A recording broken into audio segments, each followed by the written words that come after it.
Good morning and welcome to yet another early morning episode of the FPV live stream. I try to do one of these episodes in the morning once in a while so that people from across the seas can join in. So I'm just going to be sitting here drinking my coffee, wearing pajamas, and building some mini quads. This morning we are building the Falcon 130. This was sent to us by Falcon multirotors to um, to build on the stream and then fly and race at Mega Drone X, which is another popular or constant sponsor of the show. Before we get going, if you're a first-time guest, I'm excited to have you here. If you're returning, I'm glad that you were able to catch it this morning. And if you're a vendor, let me know because I want to continue to set up these things. Can you guys hear me all right? I think everything looks good. And then, so we're going to build this guy, and it's going to be great. For the frame, obviously, we have the Falcon here, let me switch cameras here.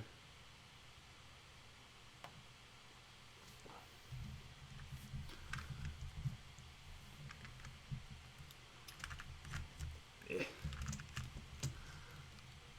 to find a better way to do this.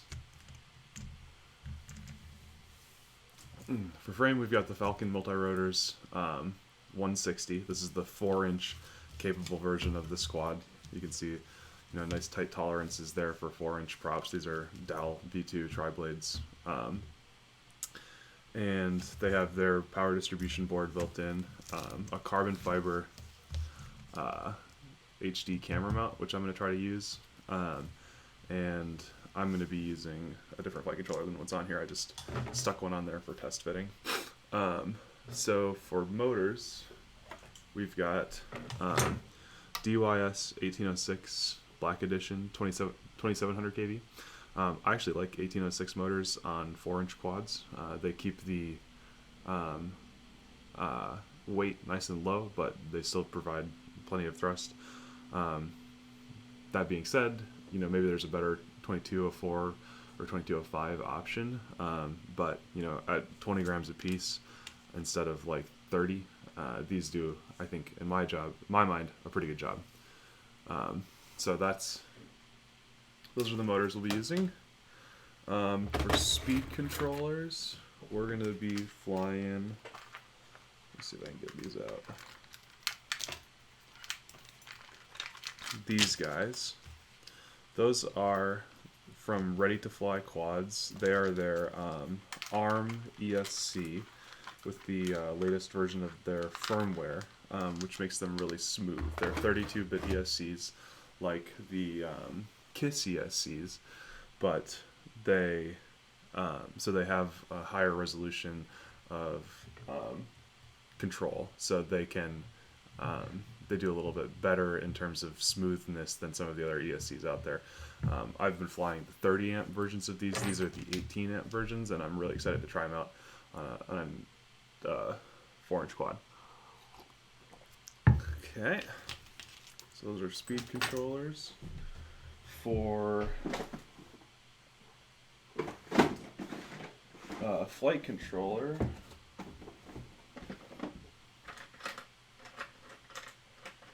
let's see if I can find one. For flight controller, we're going to be flying the Flip 32 F3. This is an F3 board. It's got you can record 16 megabytes of black box data. It's you can run S-Bus directly on it. Just your standard F3 flight controller, and this is from, again, Ready to Fly Quads. For receiver and camera and I guess I have a video transmitter. I'm still waiting on a shipment from Rotor Geeks, which I think might actually show up today, maybe even during the stream. That would be awesome. So we might kind of just build up the powertrain on this and then have to call it there because I don't have quite all of that stuff yet. So we might not have it made in this morning, but I'll have it finished shortly in the next couple days because I got to get it ready for the race at Megadrone. So I guess we could start by tearing this thing back down. I just had set it up just as a test fit of sorts. Sorry, let me see if I can fix this a little bit better. There we go. That's better. Randy Lockman asks, is the DYS 1806 able to spin 5x4.5 props? The 2300 kV versions probably would do a good job of that.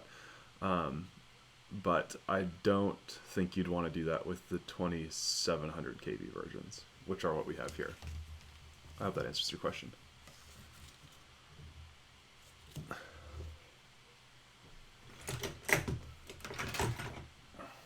So I'm just starting by tearing off the motor here. Not tearing, just gently removing. Okay.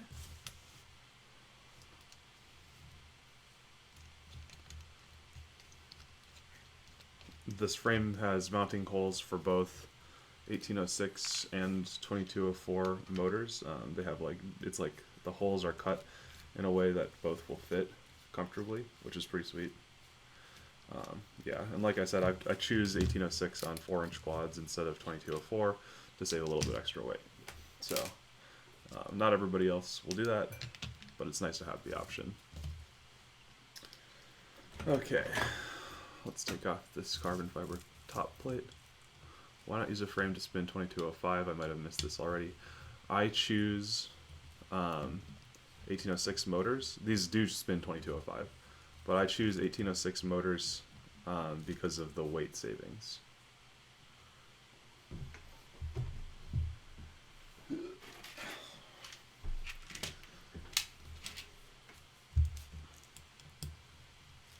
What 4-inch props are you using? I'm going to use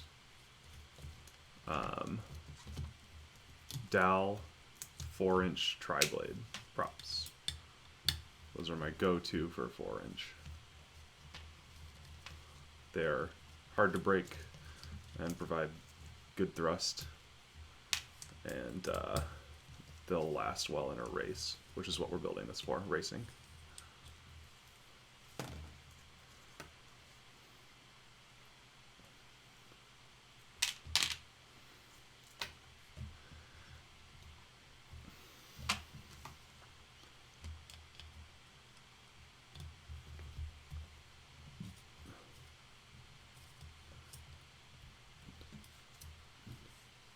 Do you think the weight savings make up for power? I think so, especially in a race.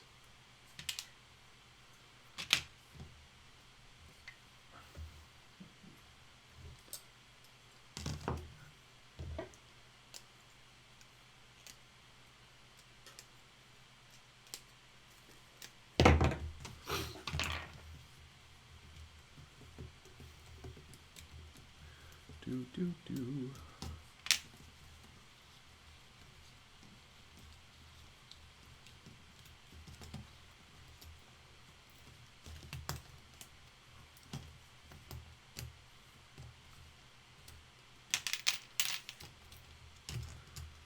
Okay. Put this one back.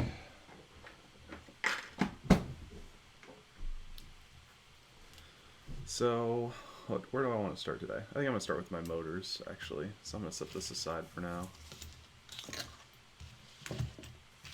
So for the motors, unfortunately, I meant to do a little bit of prep because this next part's a little bit boring, but I got to put all these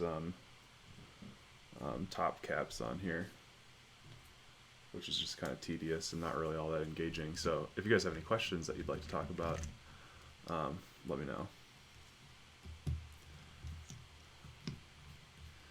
Do you use Loctite on the motor screws? Not every time, but I try to do it as much as I can. Sometimes I forget, sometimes I don't have time.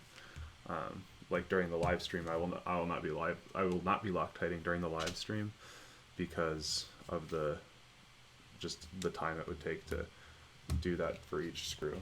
But if I was building this off camera, then I would definitely take the time to do it. Alright, one motor.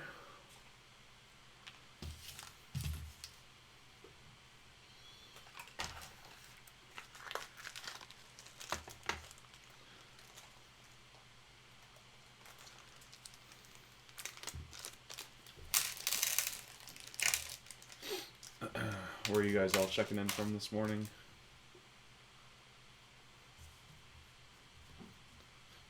Did we catch any non-United States people that have the opportunity to come now that because they're not asleep or at work? Well, actually, Saturday. Yeah, hopefully not too many of you are at working. Baltimore, Denver, New York.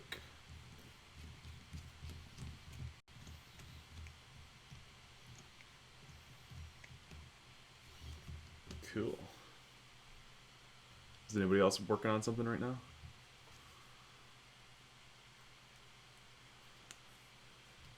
Canada. Cool.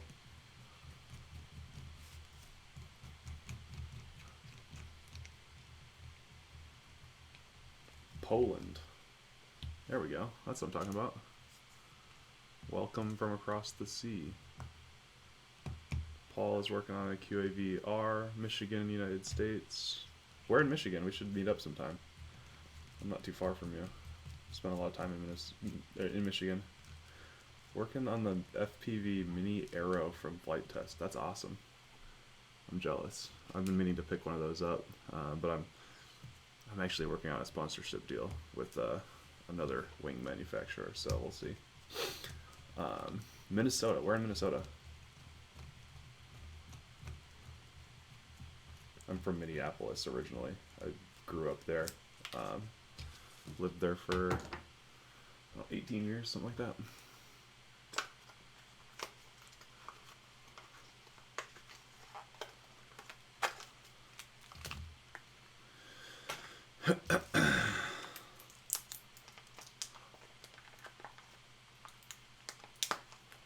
Central Michigan, about an hour north of Grand Rapids, up 131.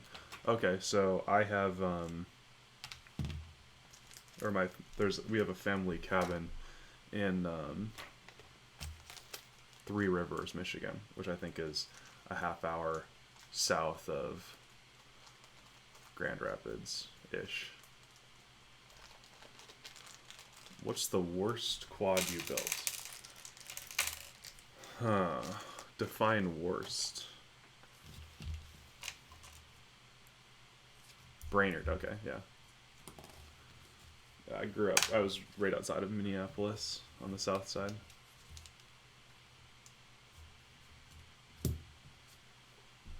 All of them. You're saying that every single one of my quads is the worst?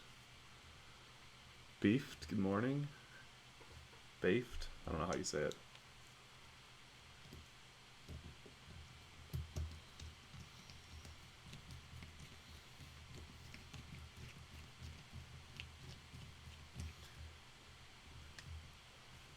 Oh, I got you, Paul.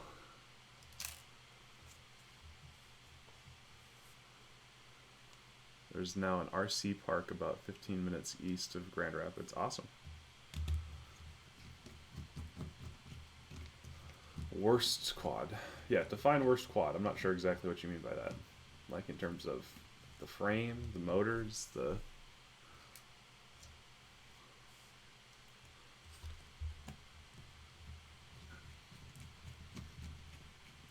Had a fun time with my quad, flashed the latest Betaflight on my nays, and it wouldn't connect anymore. Like your worst build or something. I don't know, probably my first one. I mean, it flew, but it wasn't pretty, that's for sure. I guess none of mine are really pretty. I'm not super in tune with the aesthetics of multi-rotor building. I just want it to work well. I can think of the worst made in. Yeah, I know, right? That quad still lives. It's right here.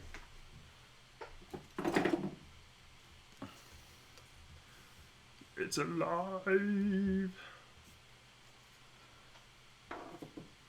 And I got this guy here too. These props are ridiculous.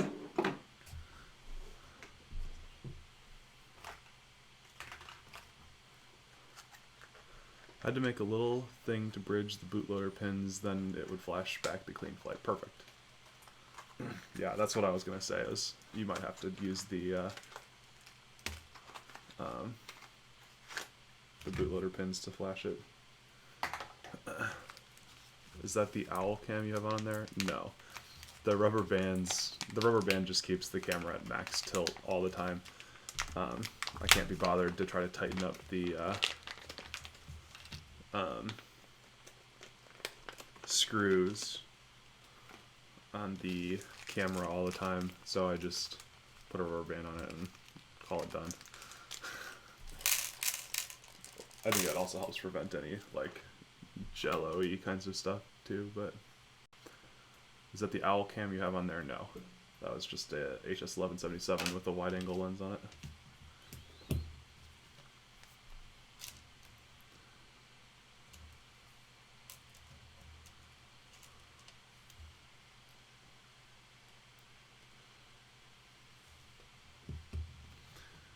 Yesterday I drove 20 minutes to the park, set up, only found out my RX was not getting any power. Yeah, that's the worst.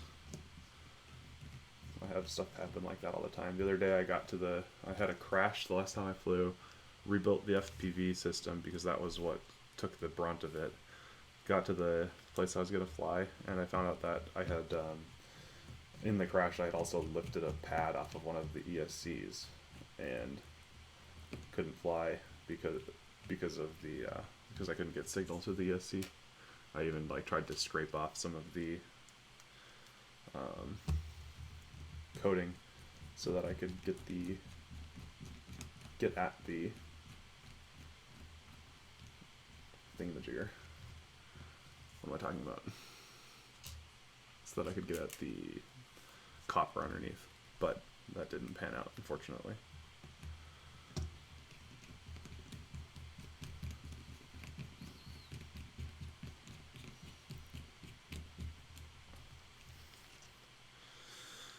Okay, 4 assembled motors.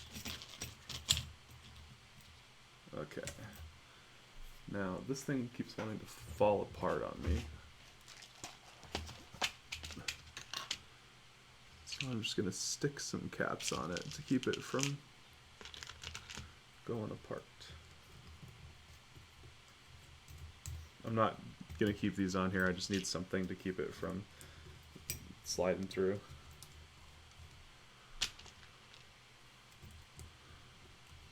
Question here. I got my first 250 yesterday and the charger is the worst. I have access to both server and computer power supplies. What charger would you recommend that would work with those? I don't know enough about chargers to really make a recommendation. What I have is the Turnigy AccuCell 80 watt from Hobby King, and that's done a pretty good job for me, to be honest. That being said, I know that's a horrible, or relatively speaking, a horrible charger, so don't take my word for it. But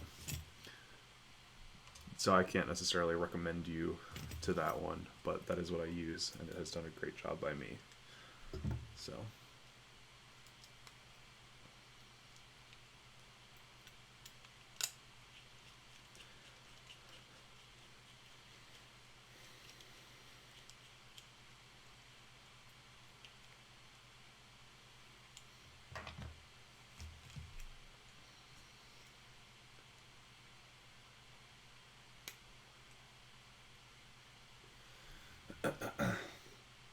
Yeah, sorry, these are the kinds of things that I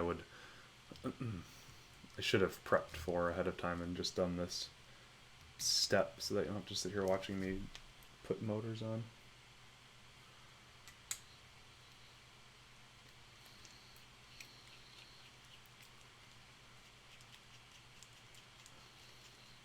Although this is like my favorite step of the entire building process.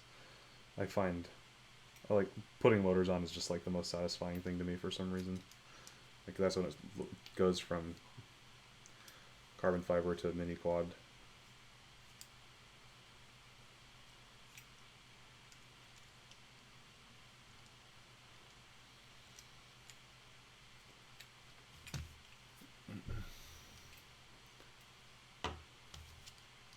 Only $26. I like that. Yep. I'm thinking about actually picking up a second one so that I can just run them both off of my same big ass power supply, and that way I can charge another parallel board somewhere. And that way I can charge, you know, a ton of batteries all at the same time. Did you finish your carbon fiber? No, I never do.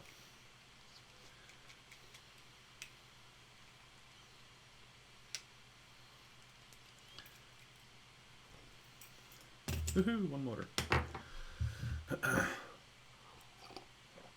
Sorry, late to the party. What PDB is that?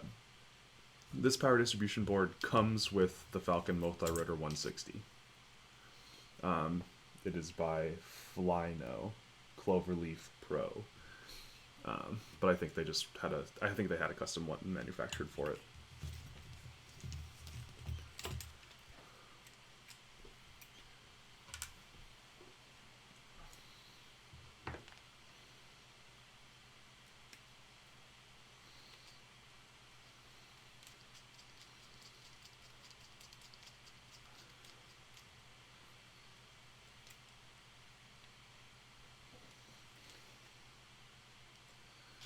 Boop-a-doop-boo. Putting motors on in the morning.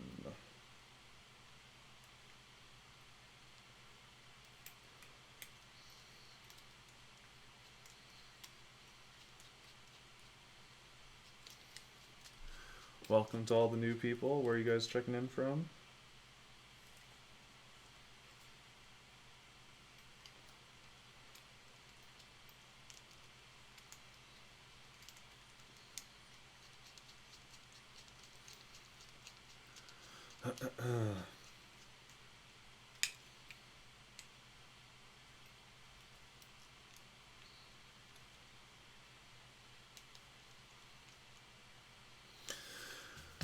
Kansas, Charlotte.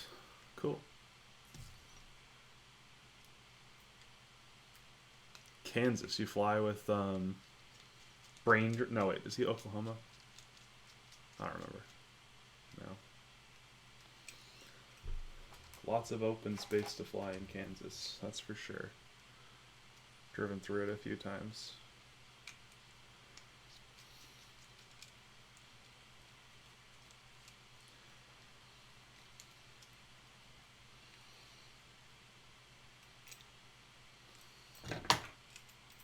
Two motors. Good for tornadoes, yeah.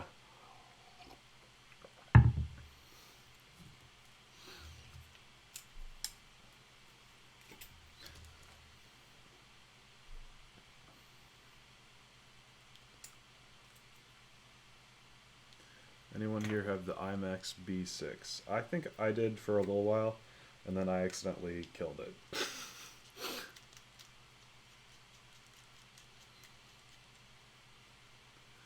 Well, Pyro, luckily, because of the wind, you're into mini quads and not into planes, because planes get affected by wind much more adversely.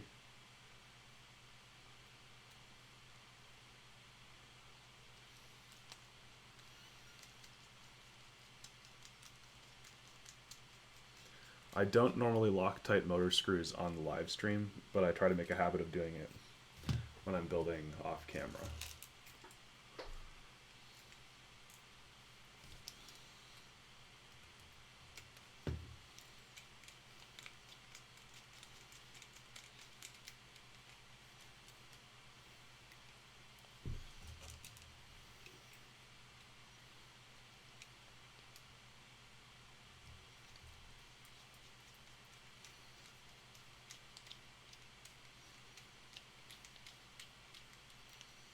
What are your thoughts on 4-in-1 ESC boards? Well, I've never actually used one, so I'm going to preface everything I say with that. But that being said, I do not see much benefit to them, and I don't think I see, in contrast to the potential downsides. So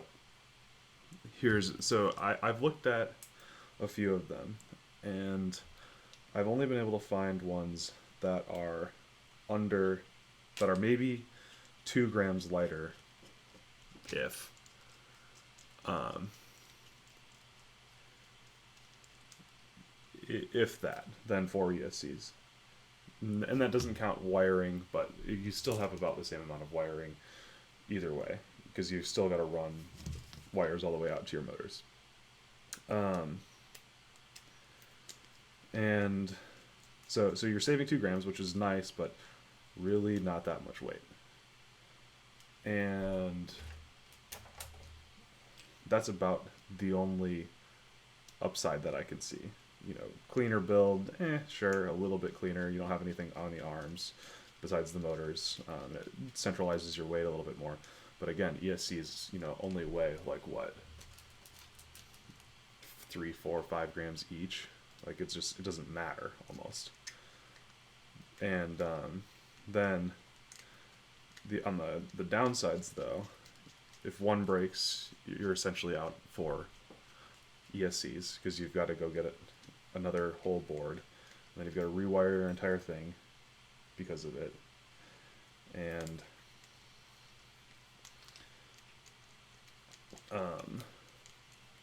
so you've got a terabyte. So you're done for the day if you lose an ESC.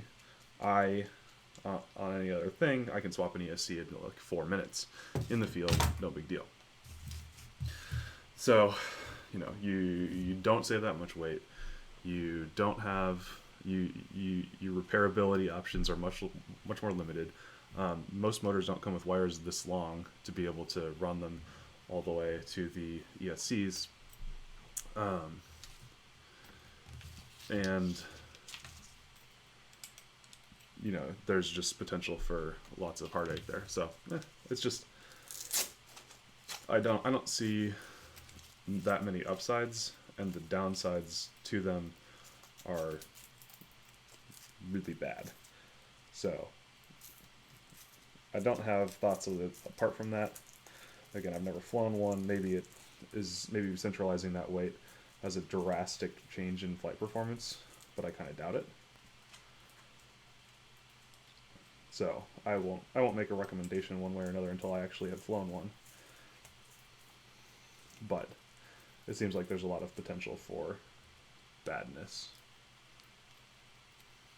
So I'm trying to get this strap in. I should have done it before I put this power distribution board on.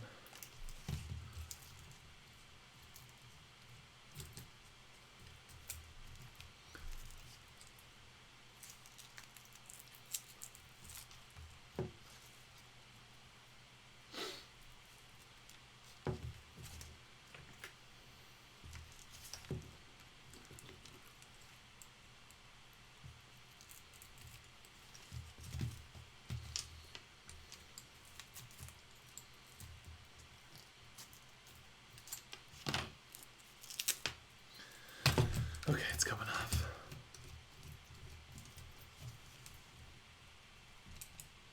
Yeah, the only place I could see it being really useful would be like in a 130 millimeter quad, where weight savings is everything, and you don't have a lot of room to build with. Shoot, I just dropped something.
What I dropped was the screw.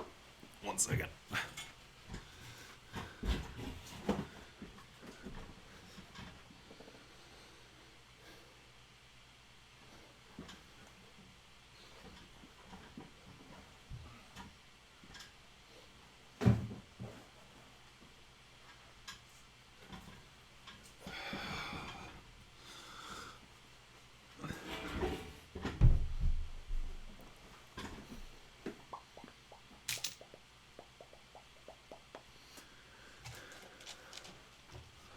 just grab another one.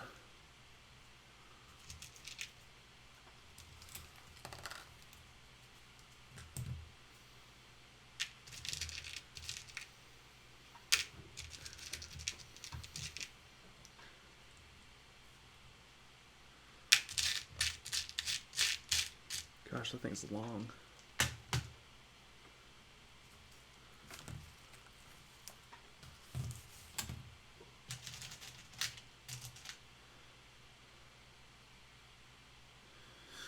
Okay, that'll work.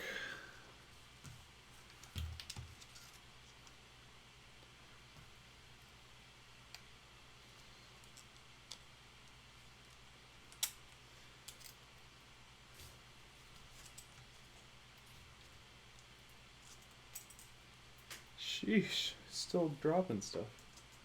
It's not my morning.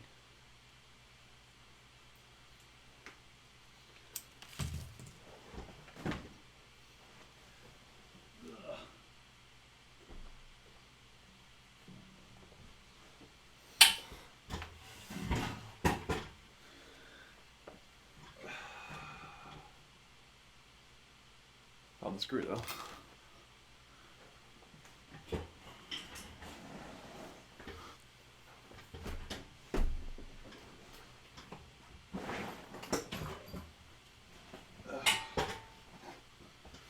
Jeez. Which 250 to 280 frame do you recommend for 4S? Do you want an H quad, X quad? Why specifically 250 to 280? Like what are your criteria?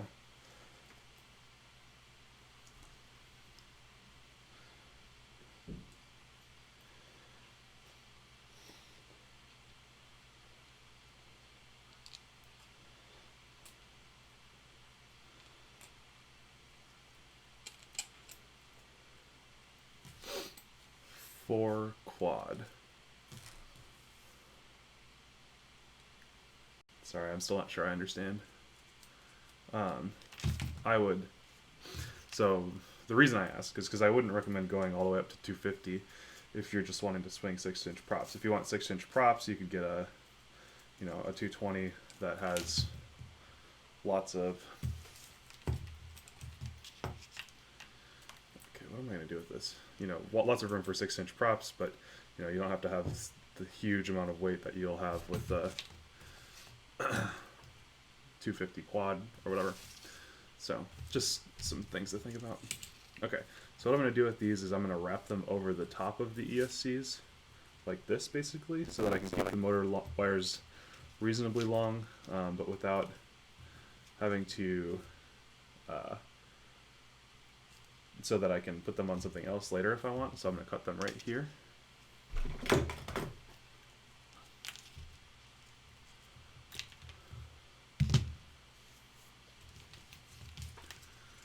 Set these aside. Alright, and now I need to prep some ESCs, unfortunately. Oh, frame type, that's what he wants to know. For 250, I mean, your only options are going to be H quads. Because there's no like X quads or whatever that are that big. So if I was to recommend a specific 250 frame for H, it would be the Multirotor Mania version of the ZMR, which has really nice carbon and yeah. Okay, so the way I do ESCs is a little bit different than many other people. What I want to do is I want to just expose the solder joints on these things, and leave the rest of the heat shrink on protecting this. So what I'm going to do is I'm actually just going to score the heat shrink here right along the pads, and then cut up and out, and up and out. And what this is going to do is allow me to rip off just this rectangle, leaving only those signal pads exposed, and the rest of this is all heat shrink. And then I can just cover this with a bit of electrical tape right there. Which control did you use with this wood frame? You're talking about the flight test rotor bones or anycopter or whatever they call it these days?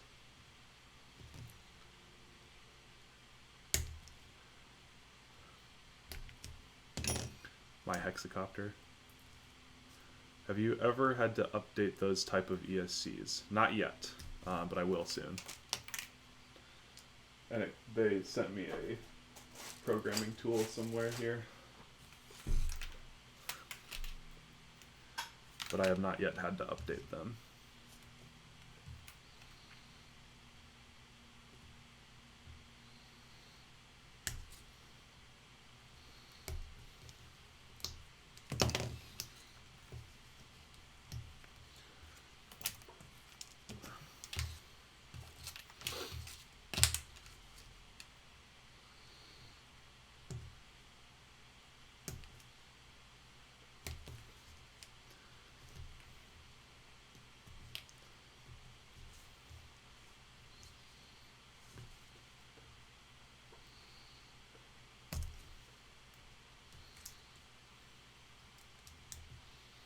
Okay, so heat shrink is totally removed from all of these. So now I'm going to pull off all of the motor wires on these. Unfortunately, last night I came down here to work on some quads and my electronic soldering iron will not power up for some reason. Like, it will not heat up at all. So I've got my butane one here to use. You can see it heating up in there. I'm going to open a window while I'm soldering here.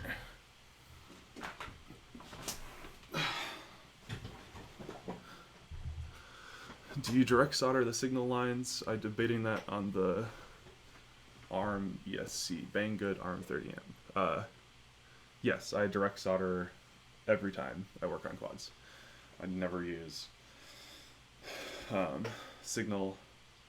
I don't use pin headers anymore. I don't use bullets at all. I just straight direct solder everything.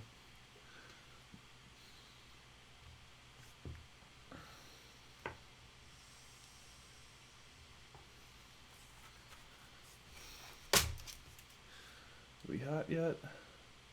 This thing heats up real fast. It's nice. Yep, it's hot.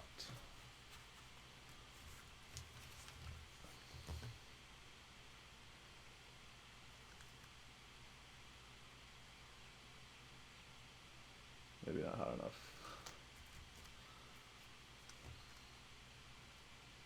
I'm gonna add a little bit of my own, which will help the other one melt.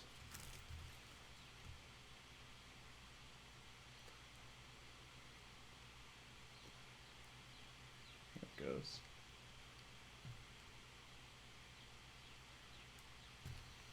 One down.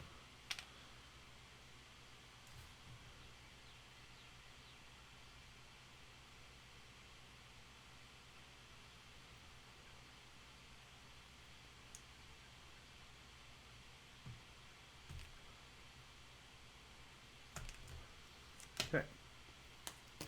Those three off.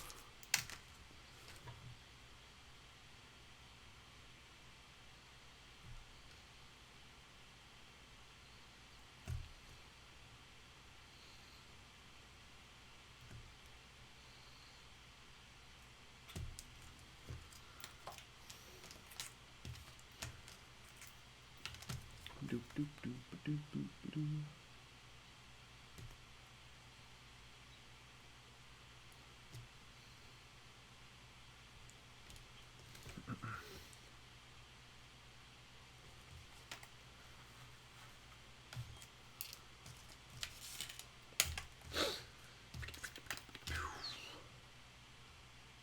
Who said they were working on that QAV-R? Was that Paul?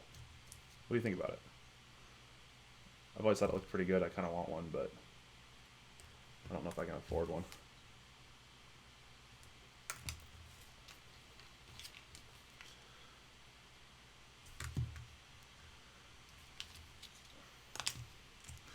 So much extra wire. Dude, Hako FX88D, do it. I might. I've had a, cheapo soldering iron for my entire FPV career. I never thought I would, I didn't know how into this hobby I was going to get, and needing a really nice soldering iron, so I just I didn't cheap out, but I didn't, get the top of the line thing.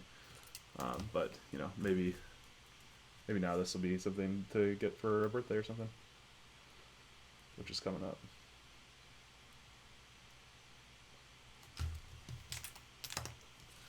So I'm adding a little bit of my own solder to these pads because I don't know what kind of solder they were using, so I just want to make sure that my soldering joints are not wet or cold. So I'm adding a little bit of the solder that I know and trust here, so that they don't break later, the joints. Okay, now we have 4 ESCs prepped. Okay. Now, I also have my own way of doing this part. So, what I do is I take a little bit of electrical tape. And I've never done this with the wires actually here, so this might be a little bit interesting.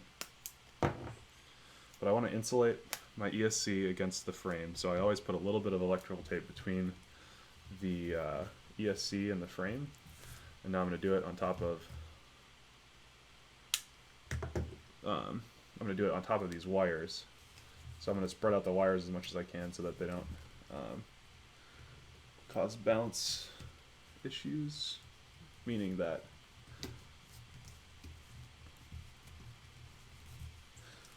the ESC is rocking around the top of them. And now strip these off.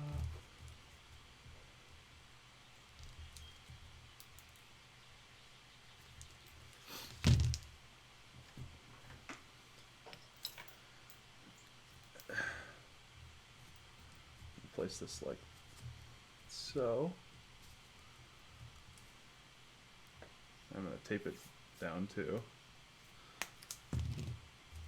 I like electrical tape. I probably overuse it, so don't judge too harshly.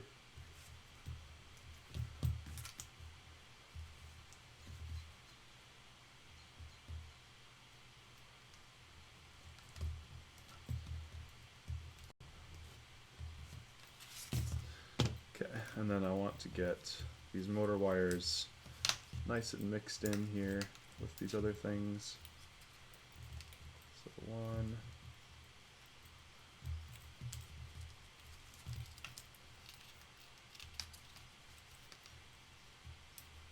2, 3. Okay, those are a little bit long still, so we'll cut them back.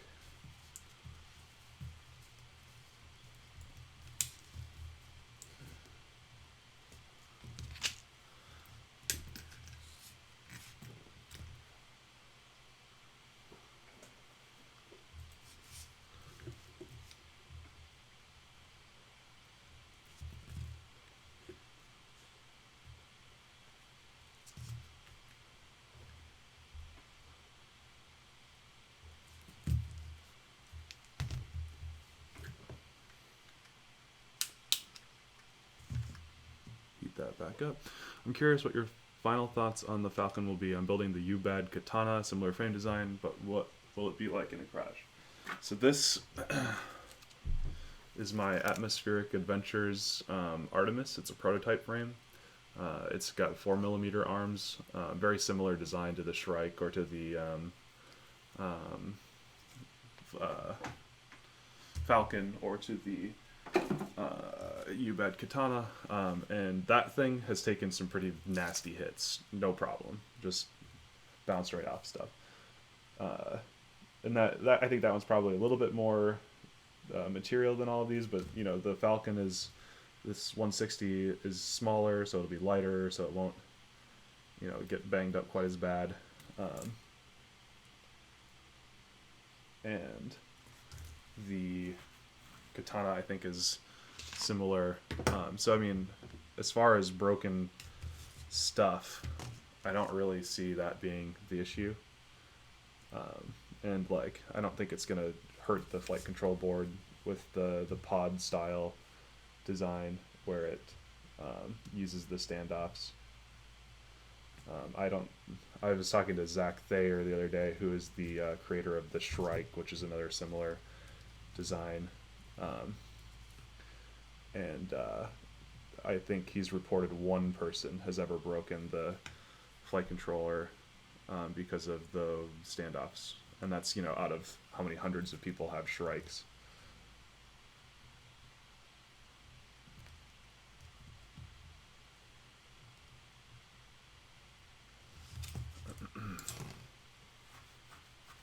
Okay. So there you go. There's one ESC done the way that we want it. I'll put these power lines on. Fortunately, I gotta swap them.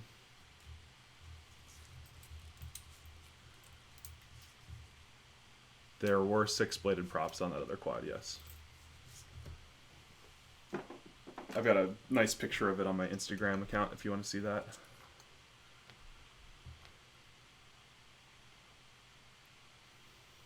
Ready to Fly Quads sent me some of these to just play around with my last order, so I'm just kind of messing around with them.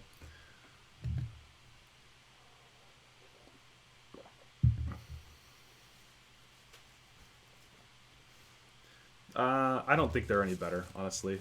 I have not flown quad blades, which a lot of people are really liking.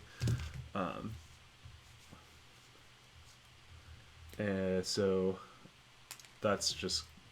So I don't know. I've only flown like 2 batteries on these so far, and I wasn't really all that impressed with them. They're really quiet, which I did not expect. I kind of wanted them to like shriek, but they don't. And it was actually hard to tune for. Like I had to reduce my PIDs by about half to get them to fly. Okay, so now I'm tinning up the power lines on the ESC so that I can apply them well in the PDB.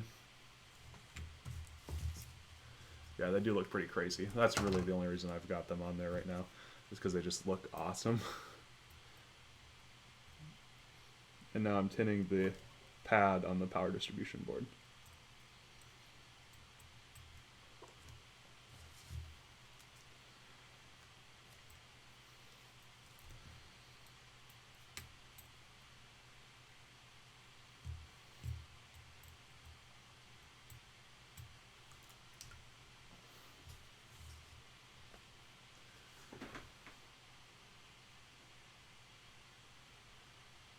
Okay.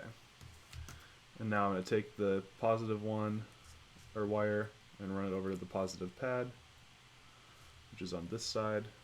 I'm guessing that these ESCs are backwards from like KISS or Little Bees or something like that, because I'm guessing that the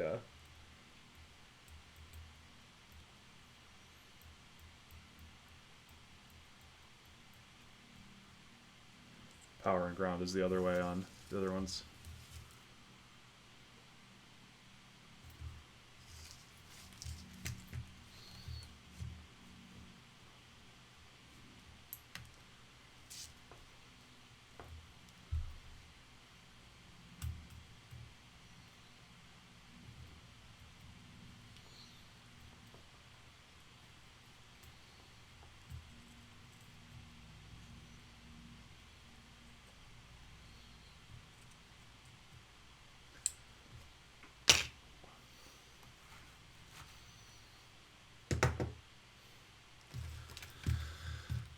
Okay, I think that looks pretty okay right there.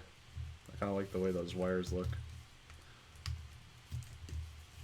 So it's not the prettiest thing in the world, but it's going to be really effective, and it's going to make it so I don't have to cut my motor wires later if I move these to another quad or something.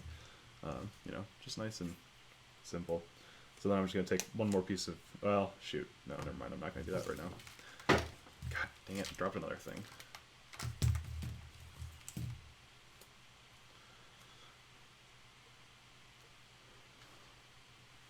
Does look like a pretty nice Betaflight though, so I'm excited about that. Alright, now we're going to do the same thing here with these motor lines. Just cover them with a piece of tape. That will help insulate the speed controller.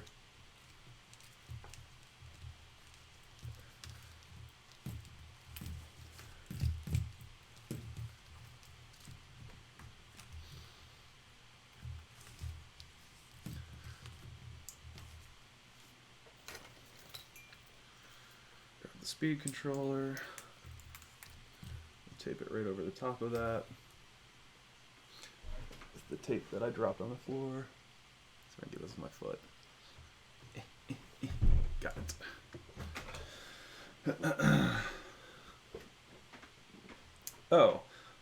And I try to do this once in every episode, and I kind of hate doing it, but it's not without your guys' help that we'll be able to continue to grow this show.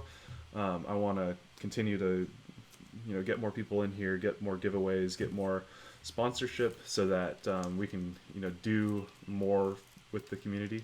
We can give away more stuff. We can help teach newcomers and help others learn how to build quads.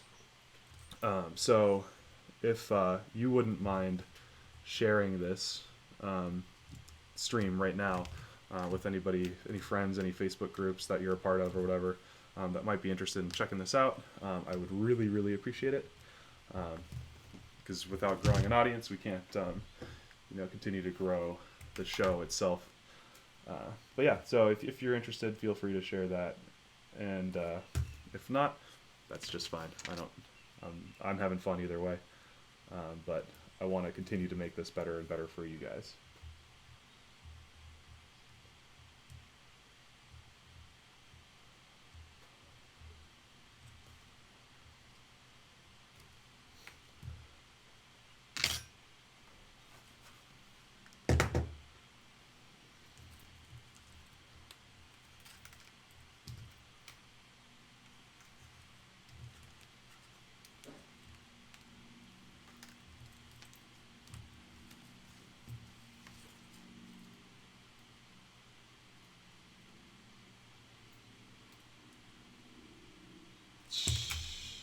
Shoot.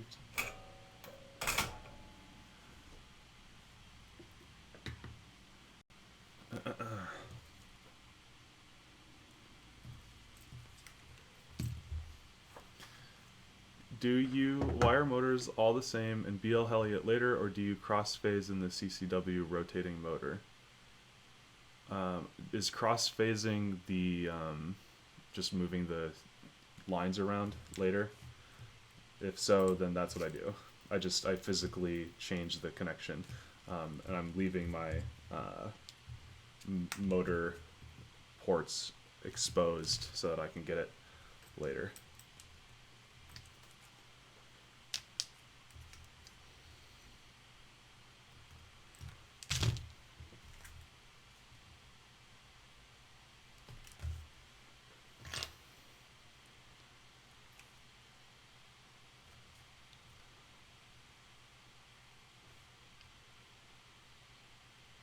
These are not BL Heli based ESCs, so I don't have that option.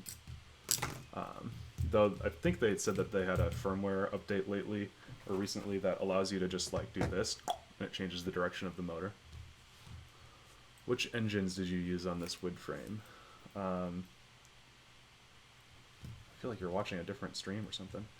I used their T-Motor 19 or 950 kV motors that I bought from 3D Robotics when they were selling them for like $3.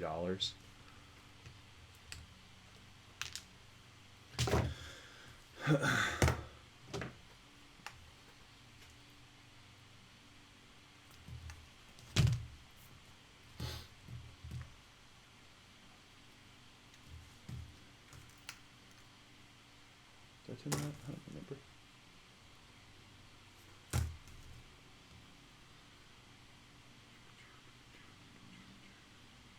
Let me know if you guys ever want me to like zoom in on something or tell you about a specific step that I'm making. Obviously, we're just doing the motors and stuff right now, which is pretty tame.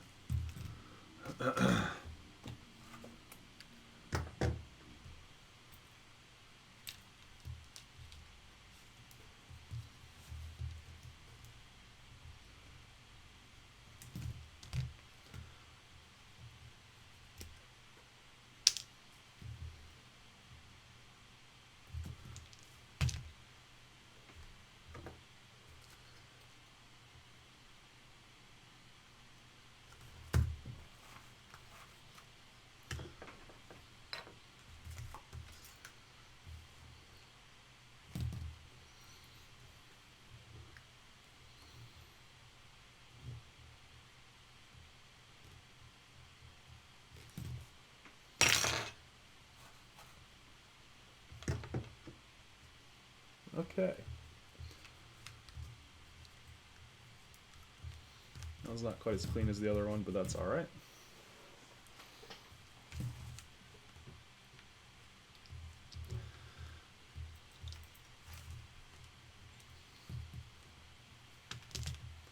Are you going to be running Betaflight? Yes. 2.6.1 is the bomb.com.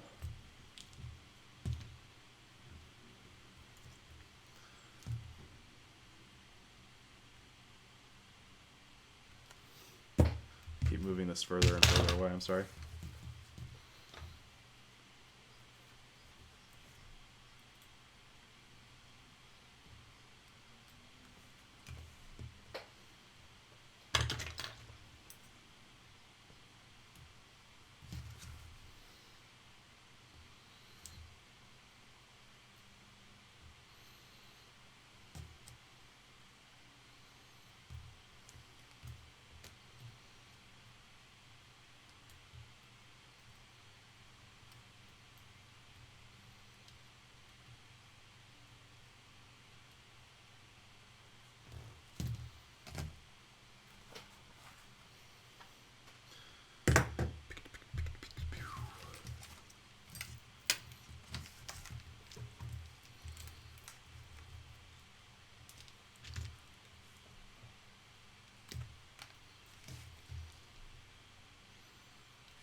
Okay.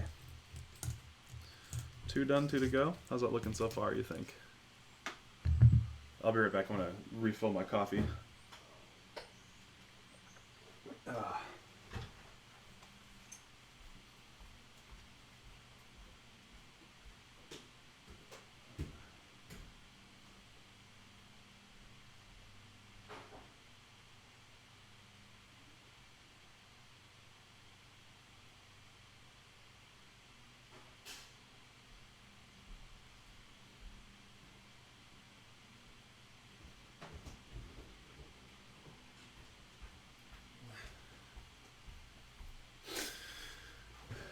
And I'm back.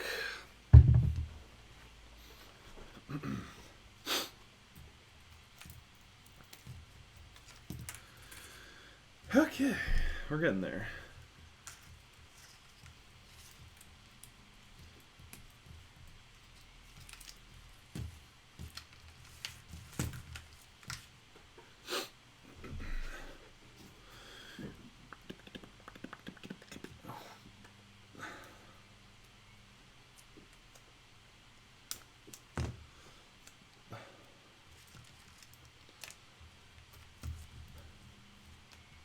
Has anybody got a race this weekend?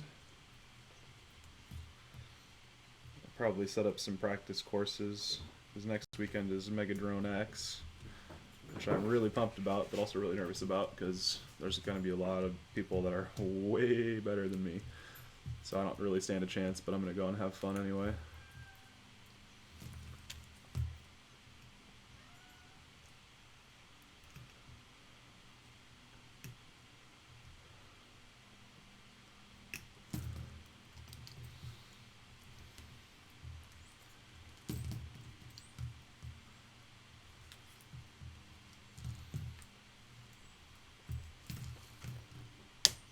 I'm racing a MGP race, leaving in 5 minutes. Humboldt, are you coming to Megadrone?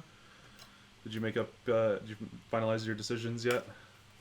I know you're still kind of waffling on it. Jealous that you're going to a real race today. I love racing so much. Everything about it.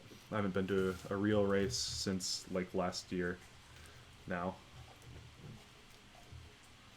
just because there haven't been any in season in the winter, unfortunately.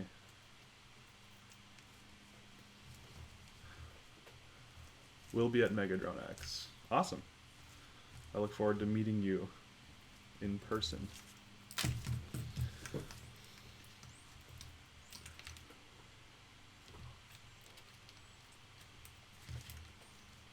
Who's we? Pretty sure I'm going to be there. Just lots going on now next month. Just racing stuff, personal stuff, like real life stuff.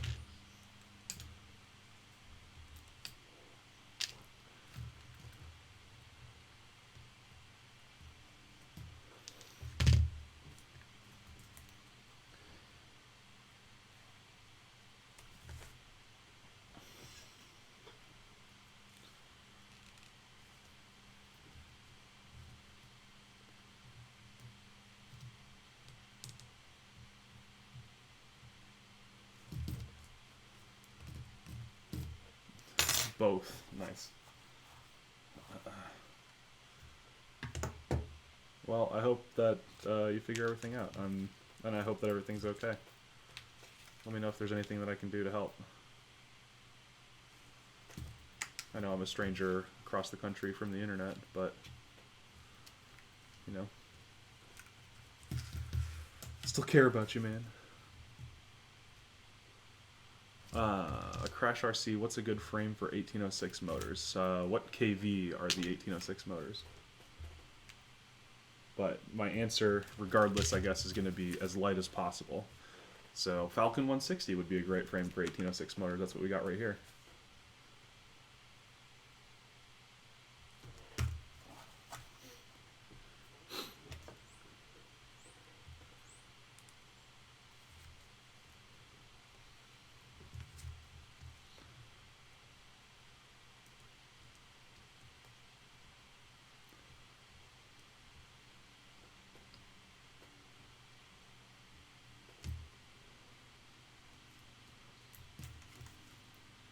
$2,300 kV. Yeah, I was running those on a 4-inch quad. They were okay. I mean, they definitely don't have as much power as some of the better motors out there, but you know, it's still fun. It was a basher quad. That was this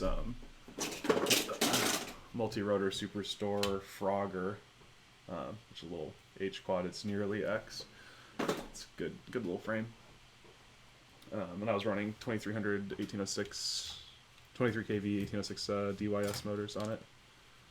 It did a pretty good job.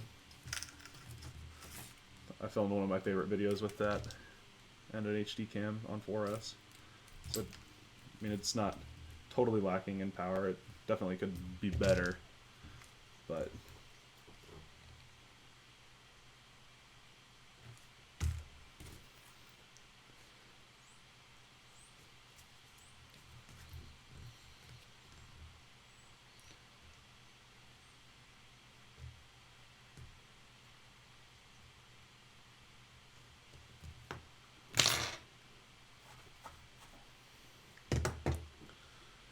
okay, ESC wired.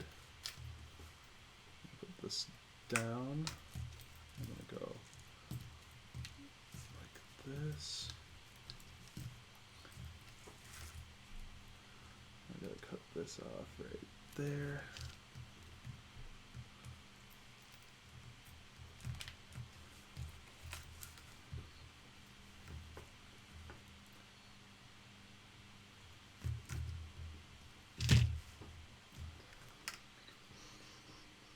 Good luck at your race, Humboldt, if I miss you taking off before, or whatever I'm trying to say. And, what's your real name? I should probably know that, because I see you all the time.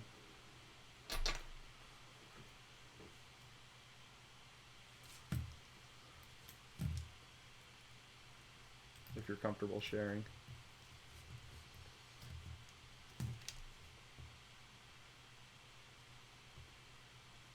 Oh, wait, are you racing with Lazed in them today? Thought I heard them saying they were going to a race.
So has anyone else built a plastic bag quad yet?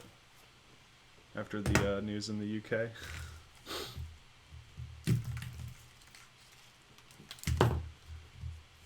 I'm gonna redo these ones. I'm crossing the power cables over the top, and I think that looks better. So I'm just gonna swap that out real quick.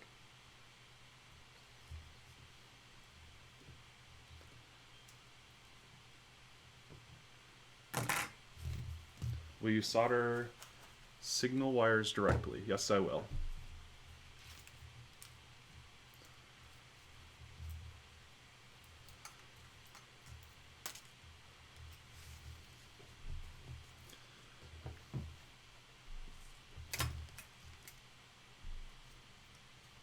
What happened to what?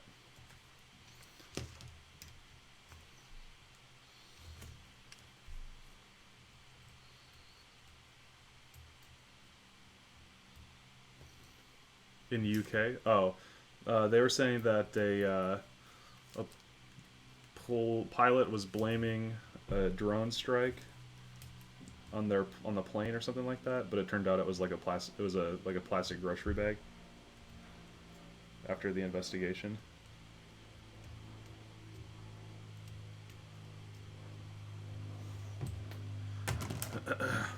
So there's been a lot of funny jokes about people blaming quads or drones for things that they didn't do, and some of them have been building quads that use plastic bags and stuff. Pretty funny.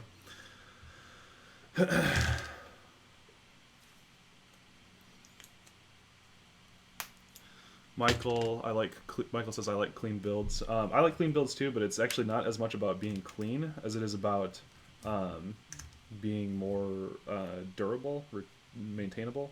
I find that using the pin headers and stuff just always seems to make things a little bit more cumbersome, even though they should be saving time and whatnot. So I choose to use direct soldered because it just makes things better.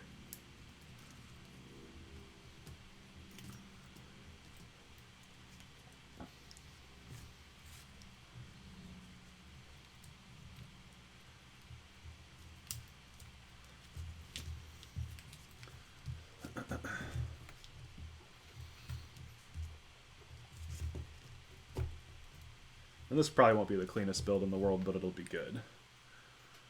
Which is kind of what I shoot for. I don't shoot for super clean, I shoot for easy to maintain.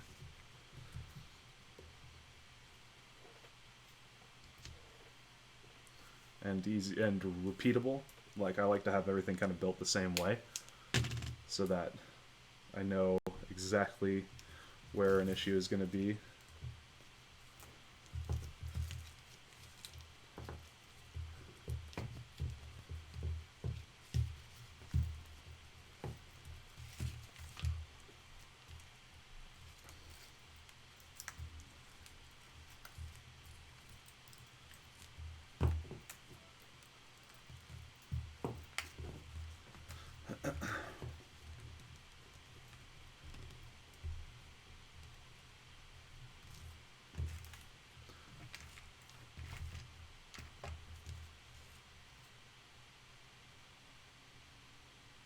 Boba Fett, you could, at the end of this video, raffle framework for people. Can you rephrase that? I'm sorry. Are you reversing the ESCs in software? No, I'm going to be doing it in hardware. I'm leaving all of the solder pads exposed until after I test motors so that I can just really quickly blap them with solder and switch everything over.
So messy.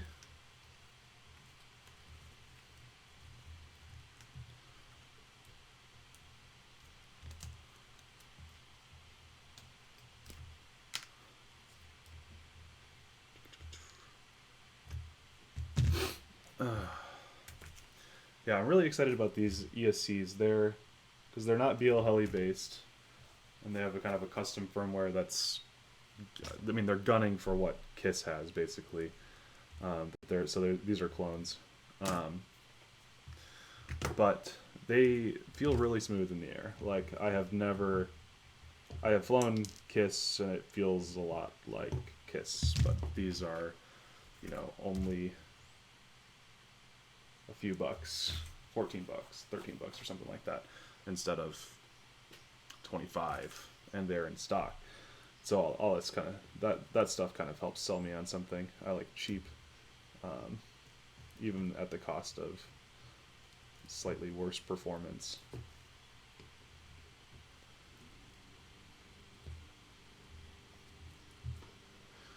Sunday Flying says good morning. Awesome pilot. You should go check out his YouTube channel. You just search for SUNDEE on YouTube. I think it'll come up. It's good stuff. I always recognize his videos because he titles it the same way every time, and I love it. So I remember to watch it.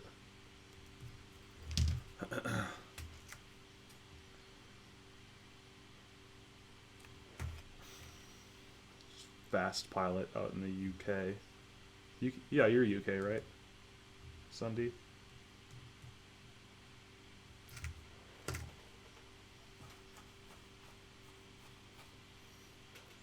Gotta race you sometime.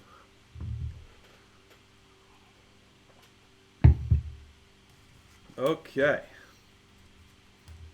We've got 4 motors wired up.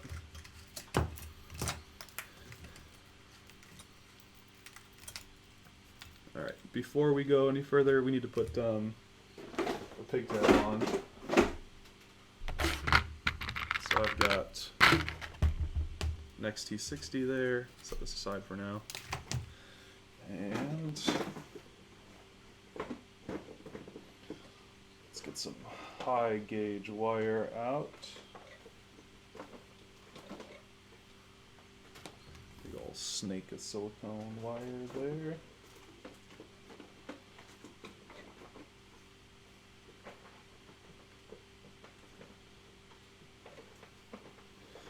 And some black. No voltage regulator. What flight controller are you using? I am going to add a voltage regulator, but I don't have the Polulu style, unfortunately.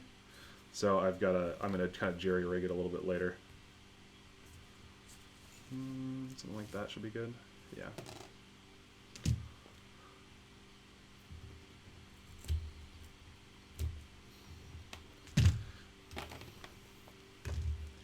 But I'm using a Flip 32 F3 as the flight controller. But I just don't have, like I said, I don't have Polulu style voltage regulators. So I'm just gonna kind of stuff them in a little bit later. Maybe we'll try something else. I'm not sure.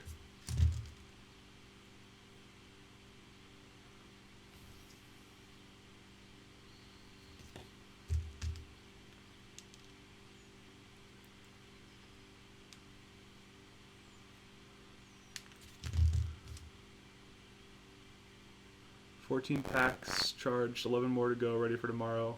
Couldn't get out today, was up till 3 a.m. rebuilding Shrike after killing it last weekend. What'd you do last weekend? It's crazy. More house roof flying. Probably not.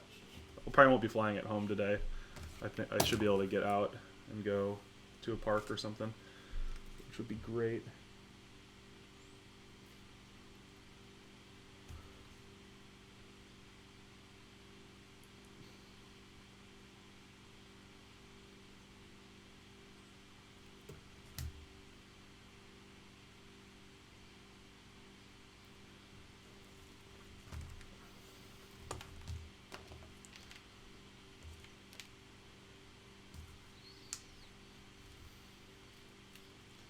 So this is 12 gauge wire for the battery pigtail. I like to make it nice and thick on that part because we want to run as many amperes as we can through.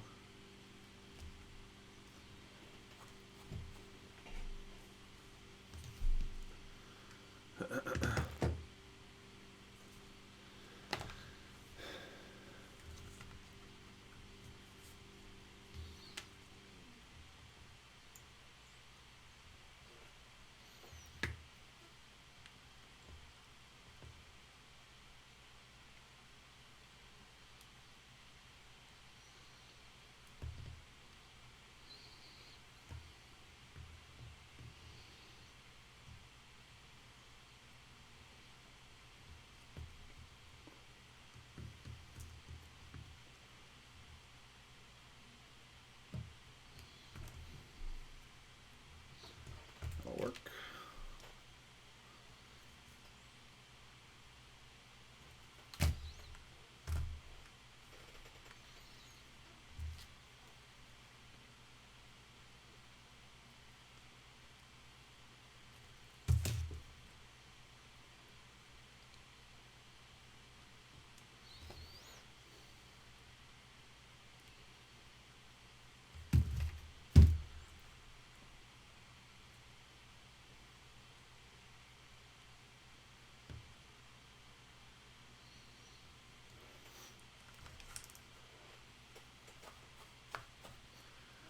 Hit a tree trunk flat out last weekend, broke all standoffs, one arm, and one KISS flight controller in crash. FC and other parts finally arrived yesterday. Ugh. Sorry, dude. That's a pretty tough crash.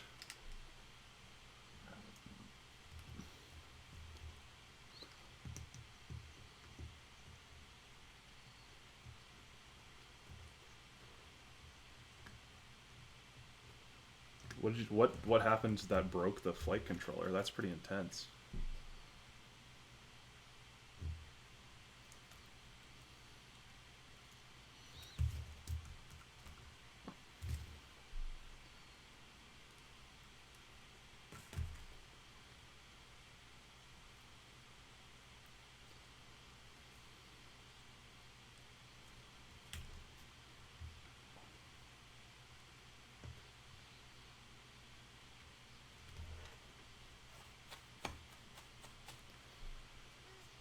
It's always that last battery that gets you. So true.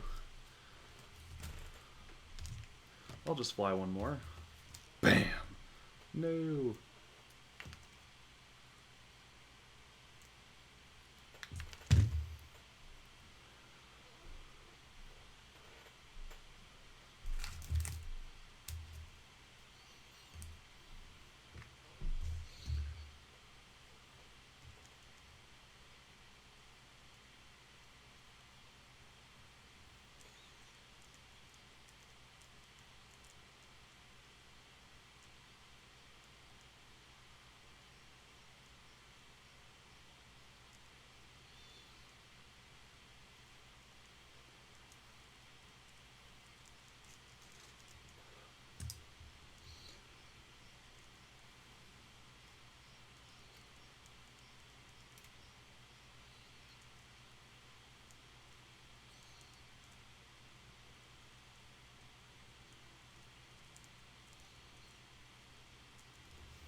Okay.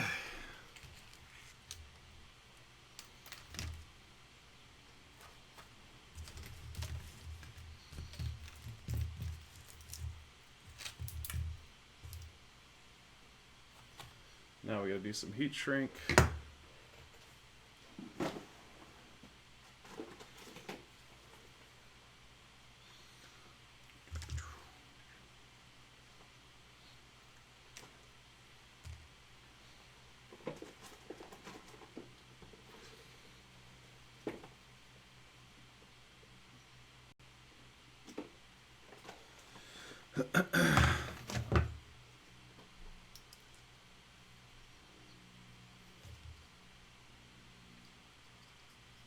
I'm just going to step over here and use the heat gun real quick rather than show you guys. I'm sure you know how to use a heat gun.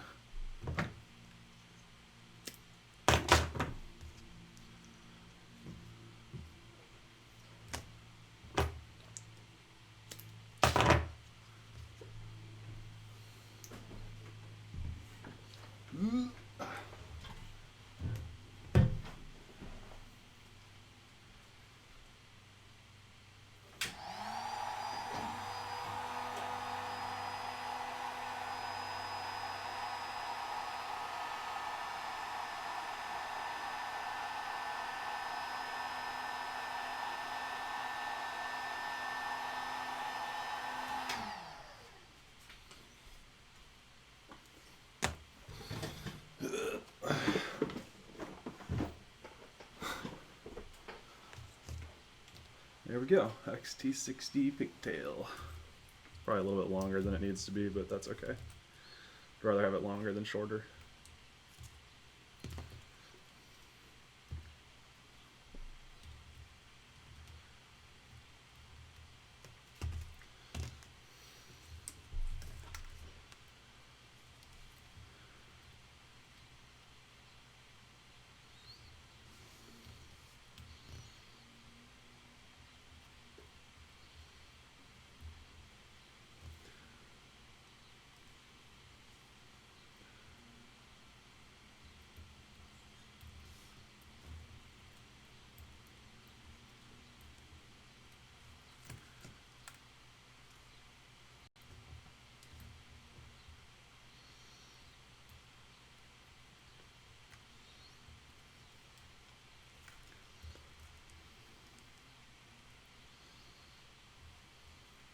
Hot, hot, hot, hot, hot, hot, hot. Dang it, ouch.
There we go. Jeez.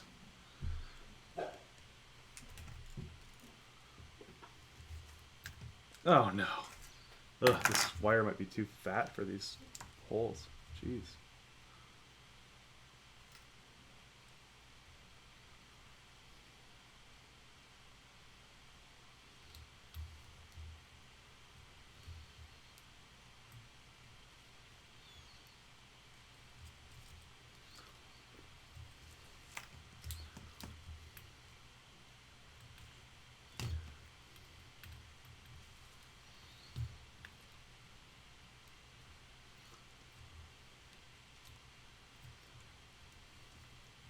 There we go.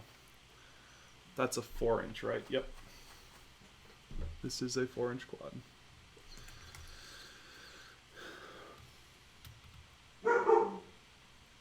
Kira, shush. Rachel's sleeping.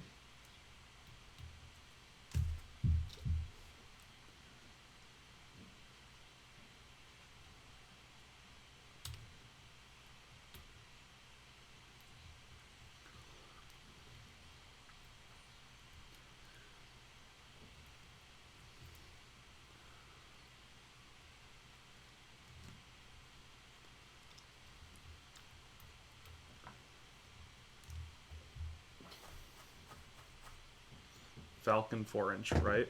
Yes, it is a Falcon 4-inch. I'm waiting for my FET Little B 20 amp Pro ESCs and the EMAX motors. Really want to see if the multi-shot race flight makes any difference. I would like to try race flight. I'm thinking about trying to pick up some race flight capable speed controllers and just trying it out for kicks and giggles. But you know, that requires time and money, both of which I'm short on right now.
It's alright, just trying to get this zip tie in here.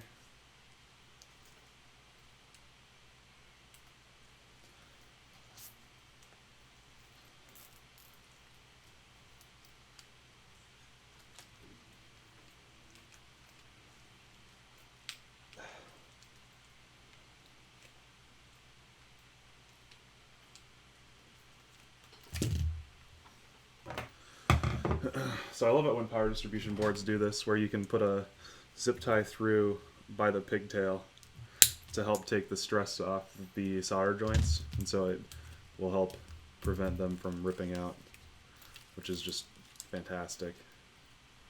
So that'll be sweet. Oh, I forgot to do the power lines on this ESC.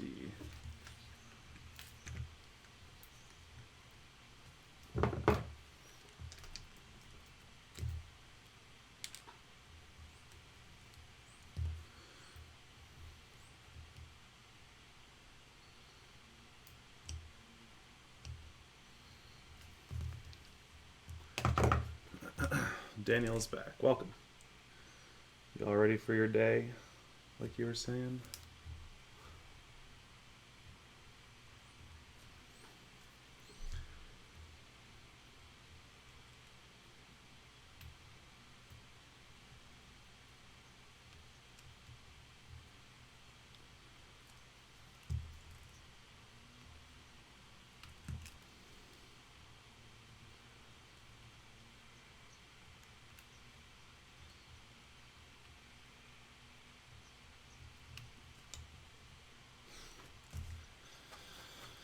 Looks pretty good.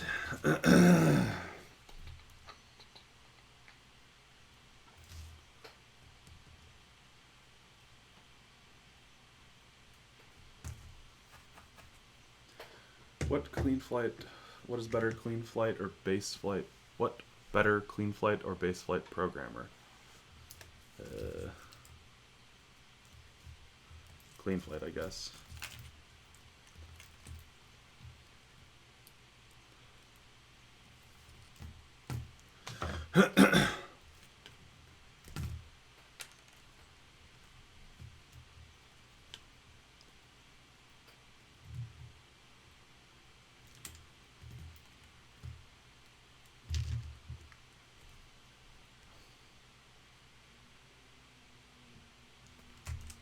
Wait, what's rough at startup? Is like when you start your motors? I missed the conversation that you guys had started. I'm sorry. Something with Cobras and KISS flight controllers. Because I might have, now that I'm listening in, I might have actually experienced some of the same thing.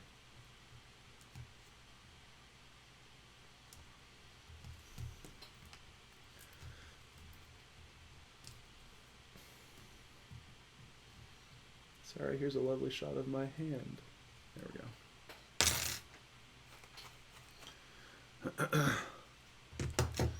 Have a look at my videos and you should be able to hear it more on the race from last weekend. They sound horrible. Running DYS X720 amps.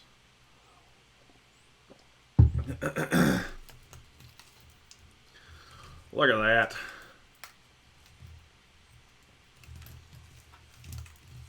It's looking pretty good.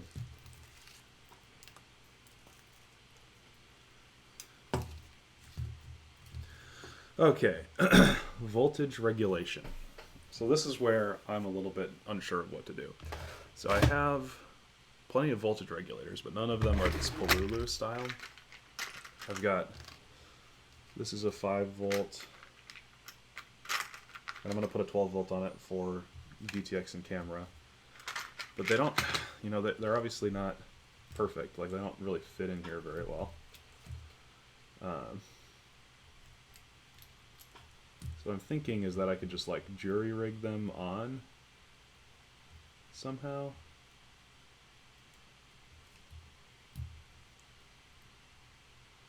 Or maybe I could just do it like this or something. And then I could still reach the pads. Yeah, I kind of like that actually.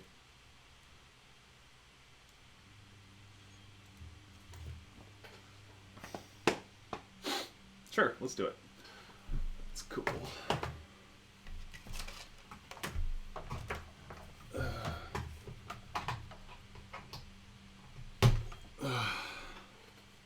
Is this a personal quad, or are you doing a giveaway like last stream? This is personal. This is what I'm going to be racing at Mega Drone X next weekend.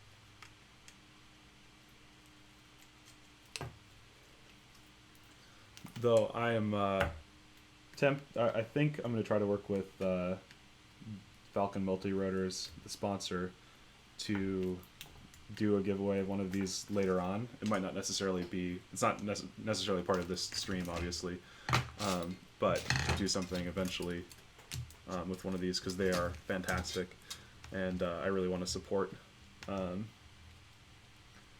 guy that made it.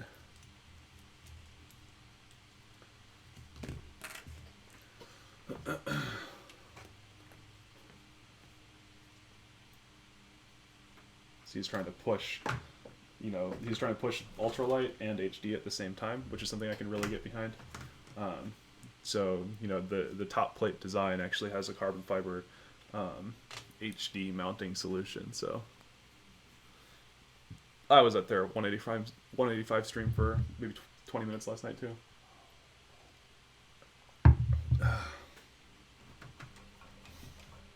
So here's what I'm going to do, and it's going to be drop dead simple. Just a little dab of hot glue.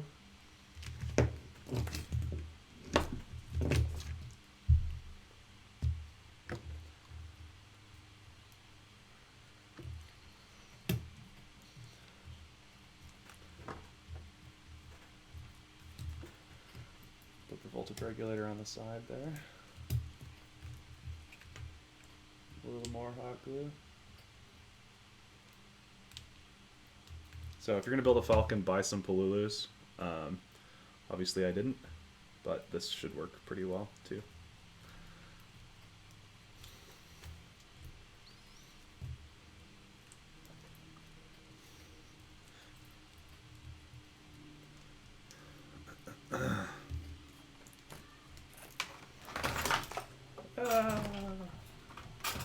Knocking stuff all over the place.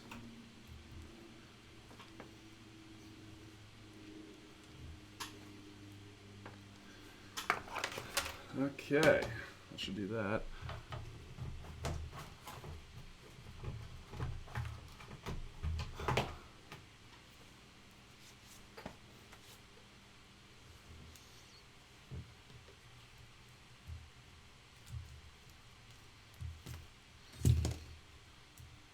Oh, bummer. The glue was hot enough yet. Let's try that again.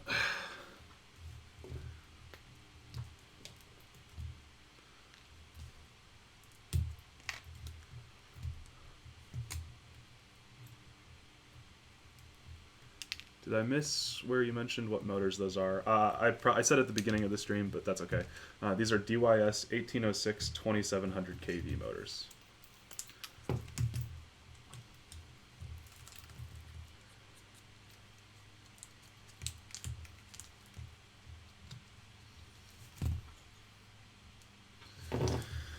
Okay. Well, I might as well start tinning these guys up while I'm waiting on that to heat up a little bit more.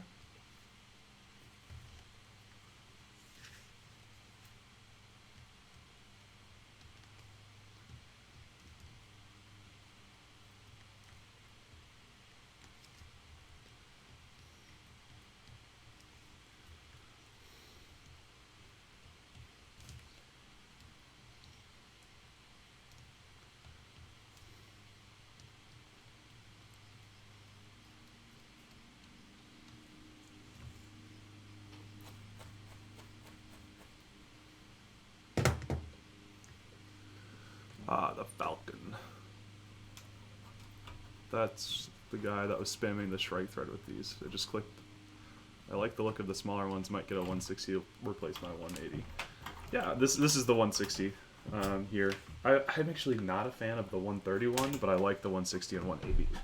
I don't know why, but there's something about the 131 that just looks kind of blocky and ugly to me. But the bigger ones look good.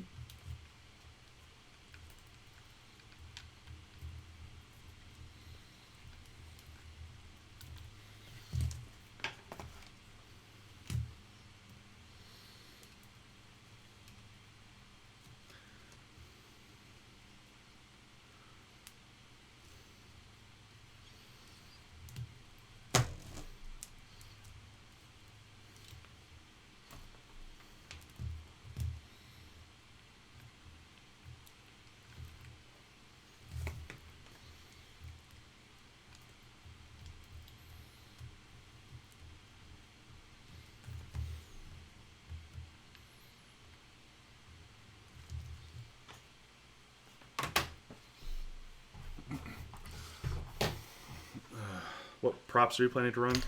DYS, Dal Tri-Blade V2, 4-inch. Those are pretty sweet on for 4-inch. Okay. So now we've got to power these regulators. I'm just gonna steal off of these ESC pads. Okay, we've got plenty of little extra bits of wire sitting around. I'll cut that to there and there.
Okay.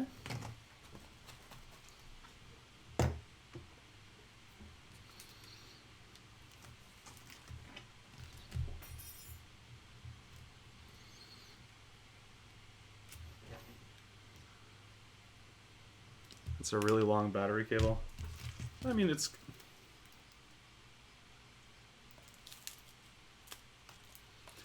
So the way that I do batteries, and this is too big of a battery for it, but I run the battery, I point the battery forward and then attach this way around behind, and that makes it really nice.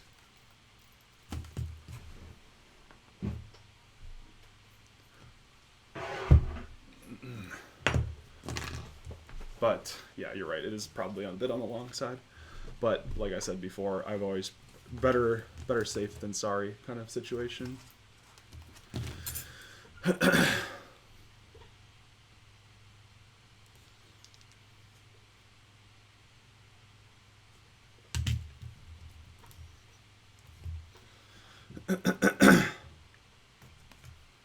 Any idea what kind of thrust those motors make with those props? The 2200 size, 2600 plus are in the 900 grams. I would guess these are in the high 700s on these props with the 2700 kV version. I don't know for certain, but I do know that they are much lighter than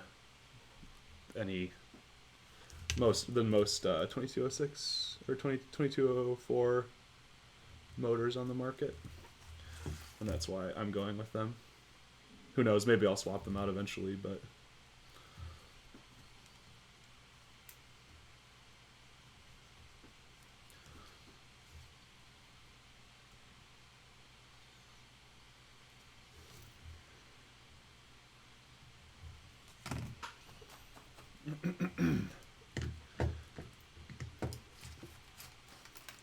Doesn't hurt to try.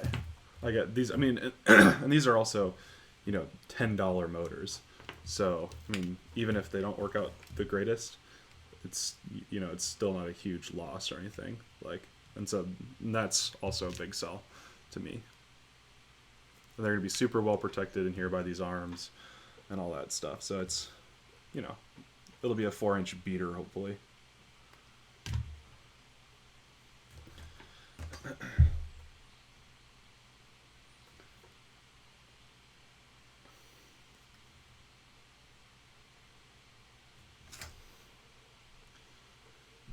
Hot.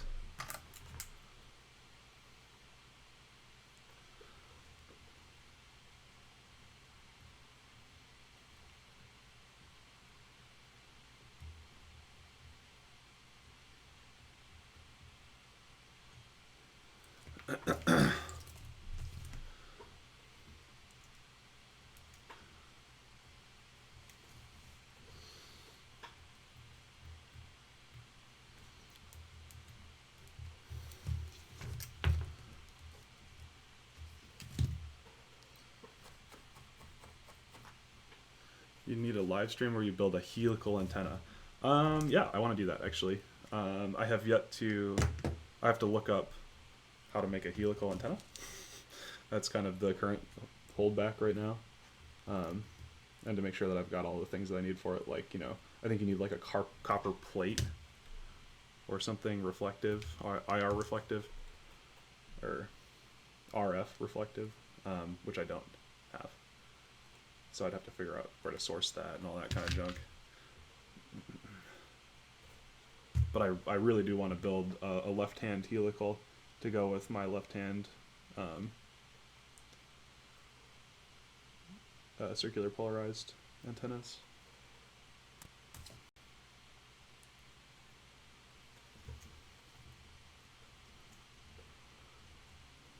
I also want to build a pepper box, but that looks even more painful.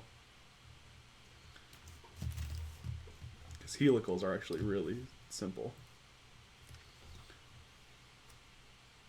Especially if you can find like a 3D printed jig or something like that.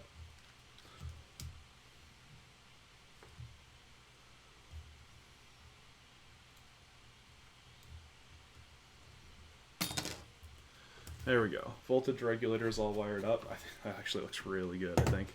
A little bit of messy hot glue, but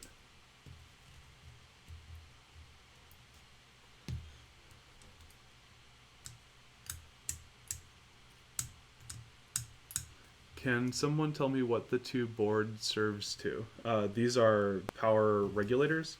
So they take the LiPo voltage, which would be 4 cell or 14 volts, and step it down to appropriate levels for particular aspects.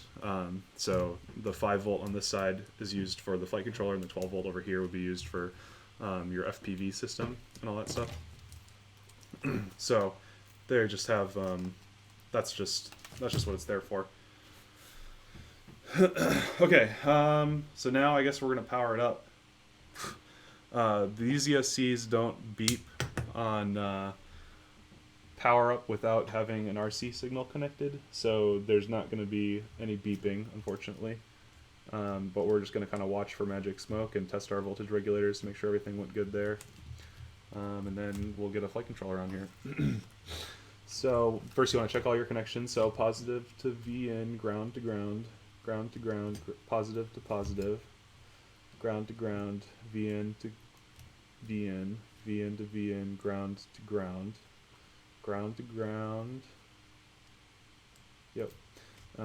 Positive to positive, ground to ground. And then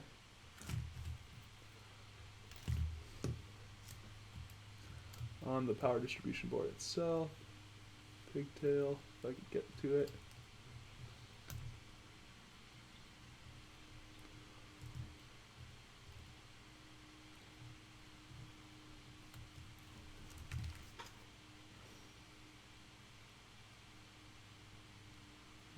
looks good. Okay, cool.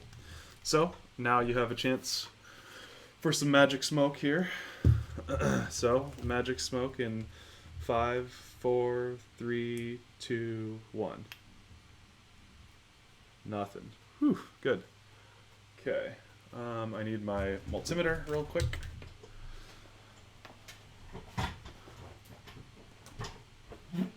Yeah.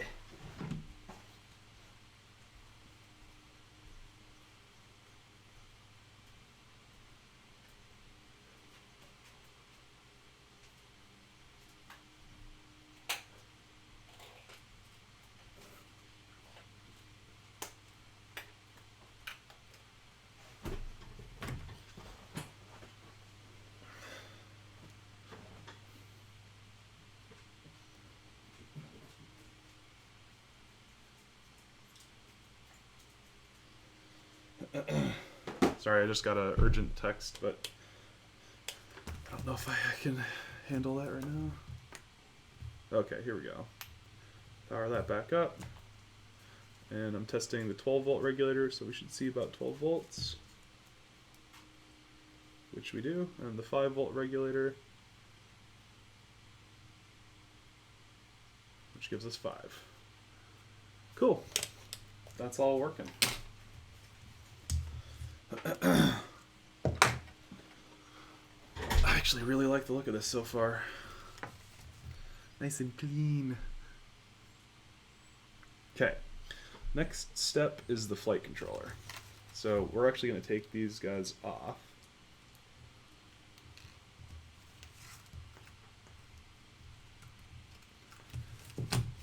Ugh, that's annoying.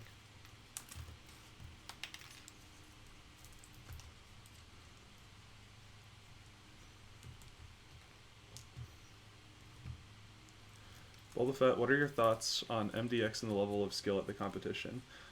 This is going to be, by all means, a big race. There are people that I think are going to their first race, and there are people like Jordan Tempkin and Zach Thayer and FPV Provo that are all, genuinely considered racing professionals. So it's going to be an intense battle. I don't hardly have a hope of winning much. It's not going to be on my own skill that I am able to win or anything.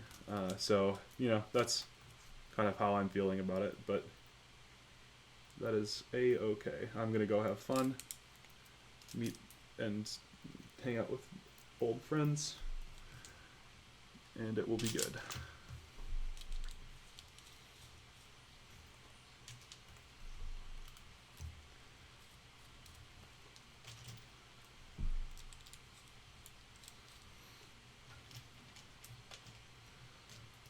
Have you gotten a chance to play around with the B Rotor F3 OSD NPDB? No, but if I was sent one, I would play around with it.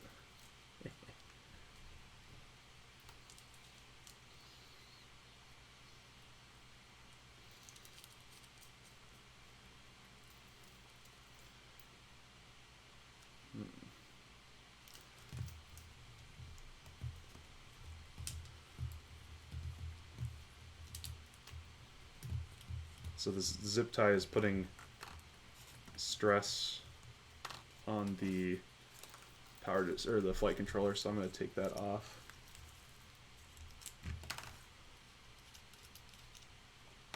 You think Hyph will win 5-inch? We'll see. God. Frick.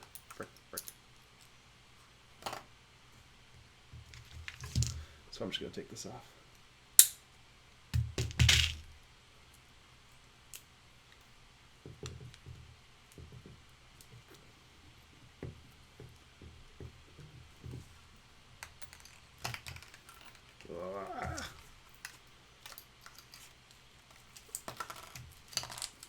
Okay, this is obnoxious.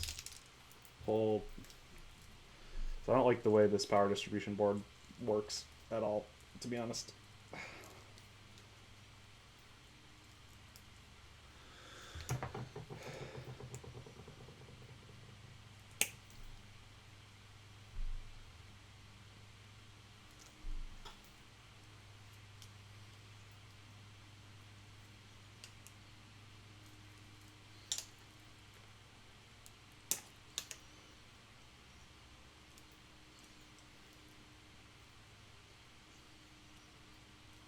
It does reduce the overall stack, which is nice, but I've really not liked working with it.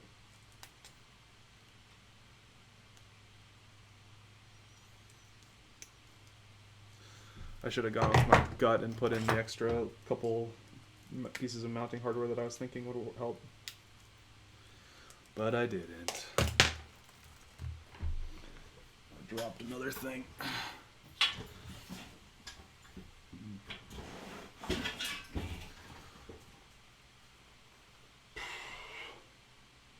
Do they run the iLap transponders, and how do you prepare for that?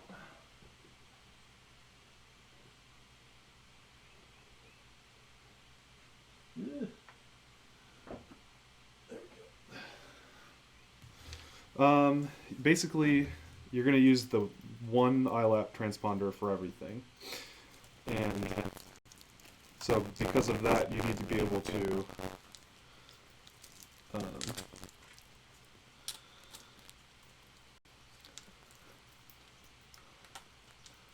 switch it from one craft to another. And that obviously requires that you have a good way of moving it from one thing to another, which I have not yet set up. I need to do that.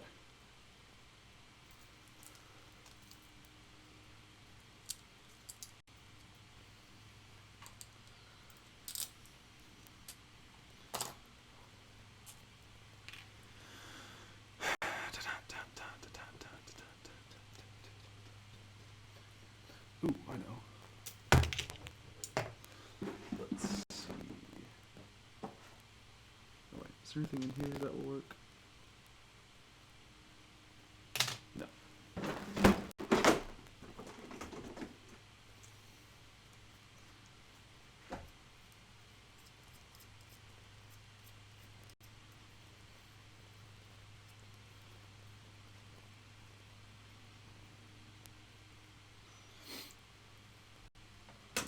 Mic is bad now. Shoot.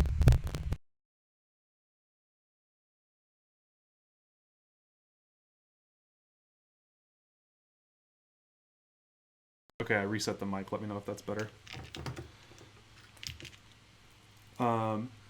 What gauge wire are you using for battery cable? This is a 12 gauge wire.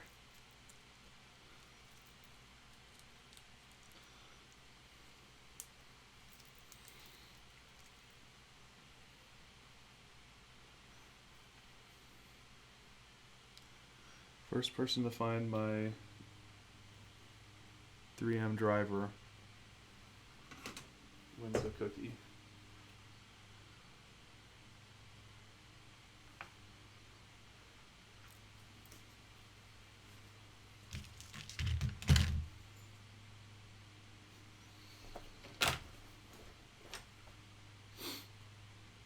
What in the world? Where is it?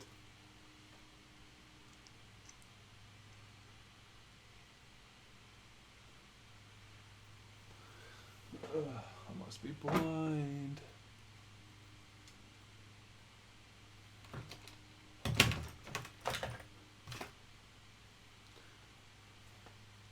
There it is. Okay, it was kind of hidden in my defense.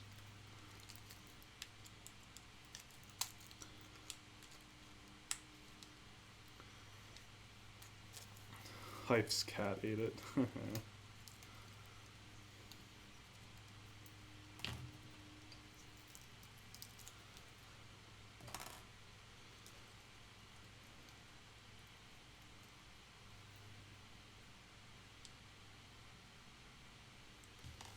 Boop doop boo.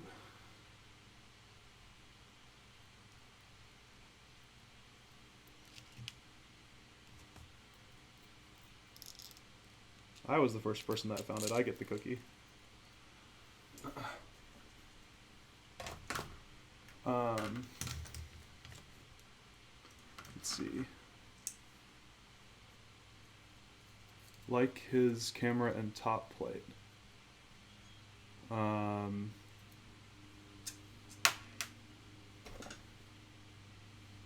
Not sure what's going on. Full Fed, have you been in the cave yet? I have not. I've seen lots of video from it. A lot of my friends have been in it that I fly with all the time down in Louisville. So, do you have any questions about it in particular? Because I've probably heard from them about most of the things. Like the video signal, for example, is actually really good because it absorbs the IR of the or the radio signals of the video, so it's not like they're bouncing and multipathing and all that stuff, which is really nice. So it was apparently actually pretty good video clarity.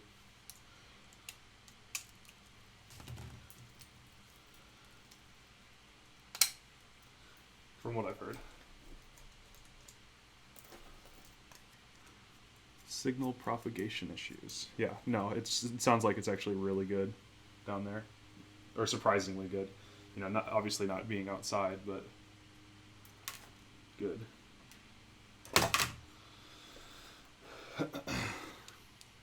Nice. How long is the track?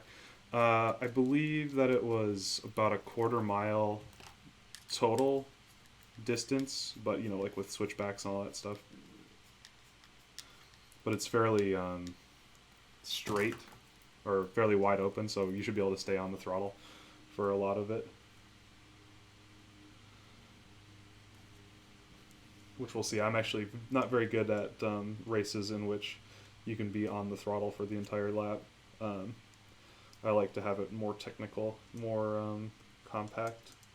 That's when I do well. So I've been trying to set up tracks that help me learn the more throttle-friendly courses lately. How many laps? I don't know. Is the US still mainly using 200 milliwatt? Yes.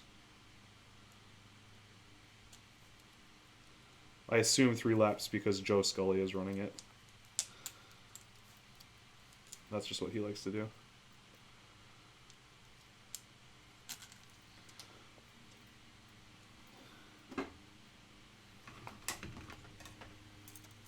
There's no reflection, so it's really good as you get less feedback from others. Right, exactly.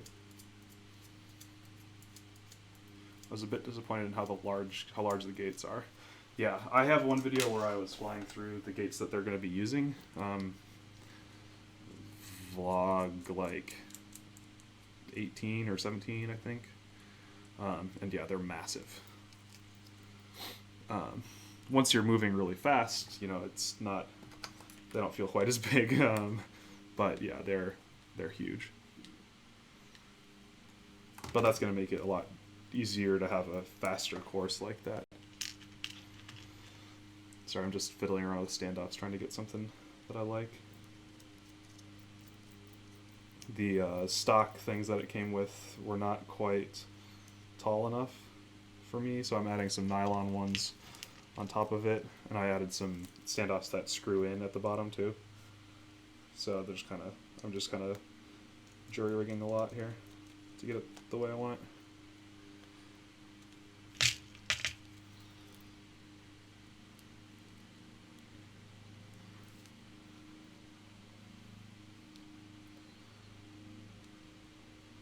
Hopefully Rotor Geeks will show up here in the next few minutes so we can do the FPV system too.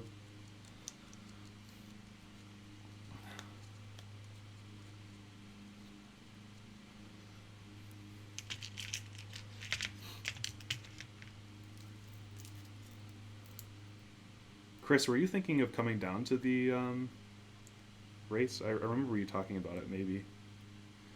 Are you going to interview anyone at the race? I'm not totally sure exactly what I'm going to do yet. I've been trying to think through and take notes on what I'm going to do.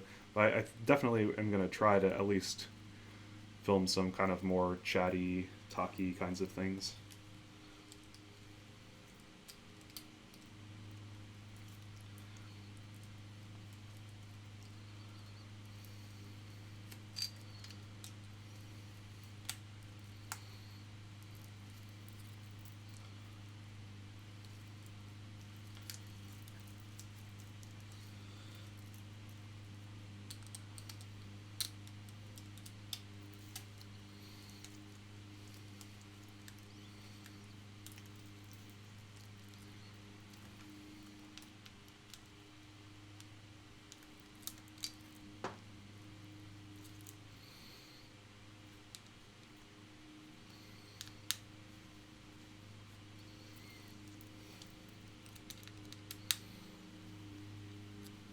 wish I could have got over for this race.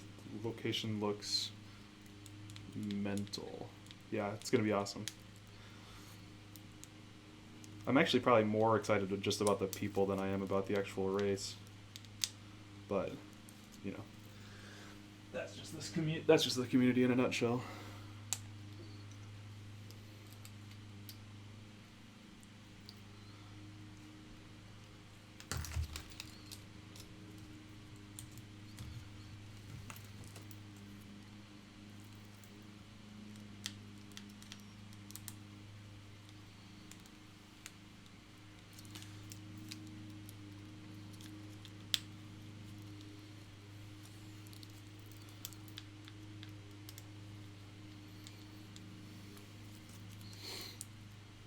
Boba Fett convinced the wife for me. She's sitting right here.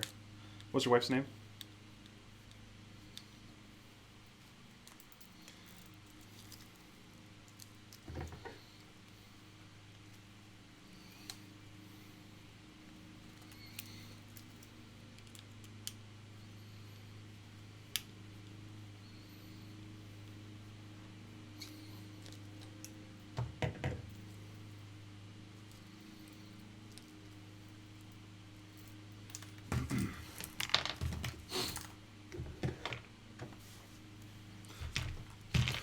Mel.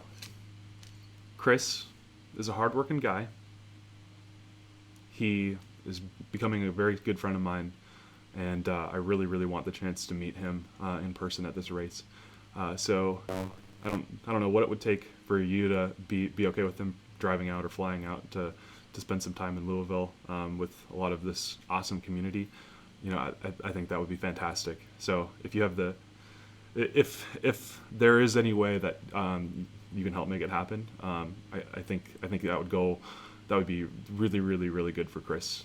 He's a hardworking dude. He's going through a lot, it would be awesome for him to be able to come out and join us and have some fun. So now we need to wire up our PWM output for the ESCs.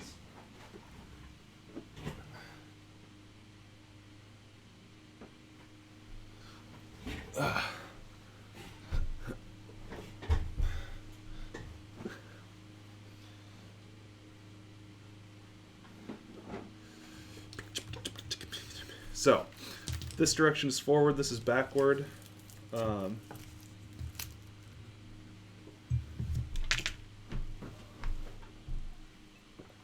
So this is motor 1 here. So I'm just going to go ahead and chop off at least that much for now. Hashtag let Chris fly. Love it.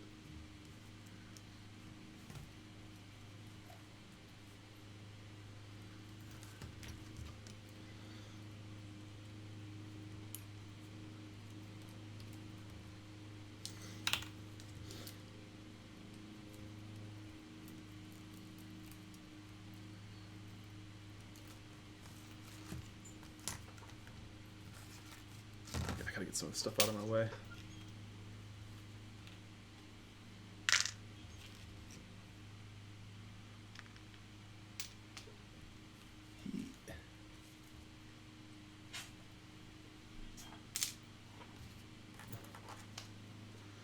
There we go. Okay, so we're running to there, so that's actually pretty good length. I'll cut off just a bit of it.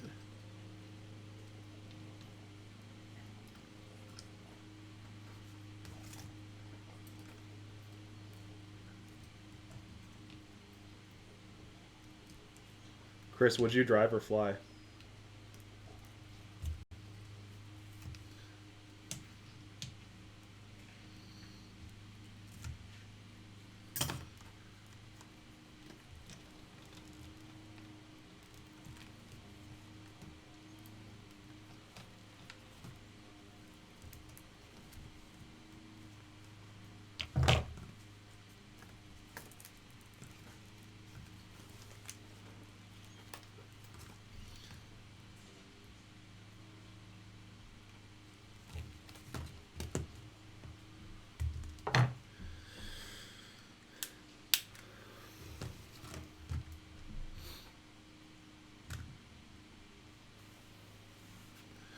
Was there a parts list somewhere I could check out? I'm sorry. No, I don't have one.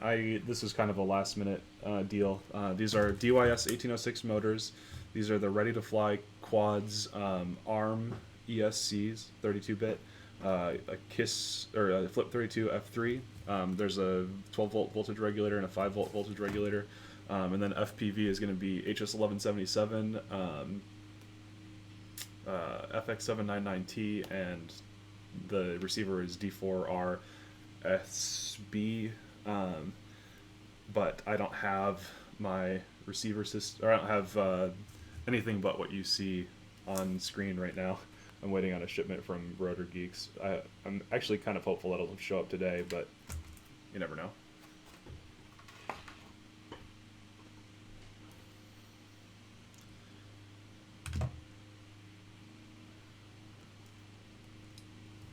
So I'd like to tune this up over the weekend and get it flying well.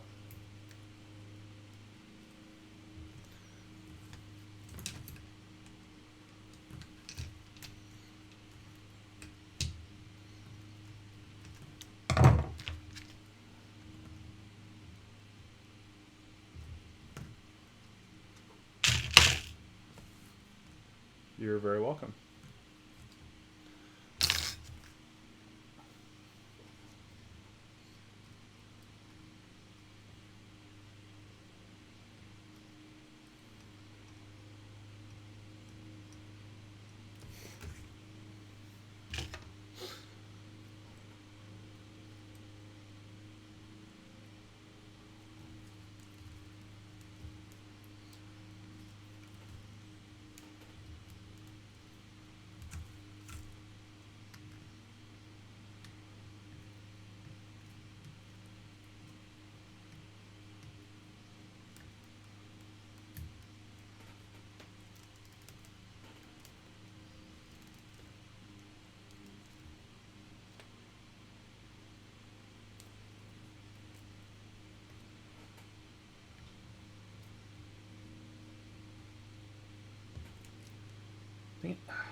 Well, if I can find someone to watch the kids this weekend, I can go, apparently. Sweet. Got in-laws in town, or parents or something. Okay, motor 1 is got signal, and now I'm going to do ground for motor 1. I just like to kind of do them all at the same time. I need to tin these pads.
Bad job of keeping my camera in the right place today.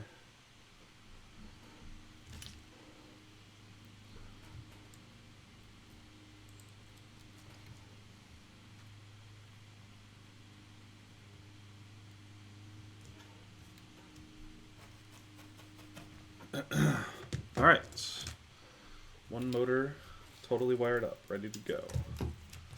Ah.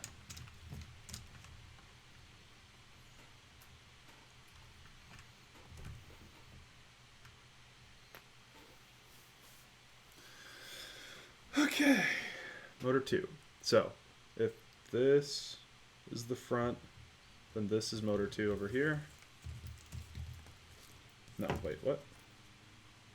This is the front. This is motor 2. There we go.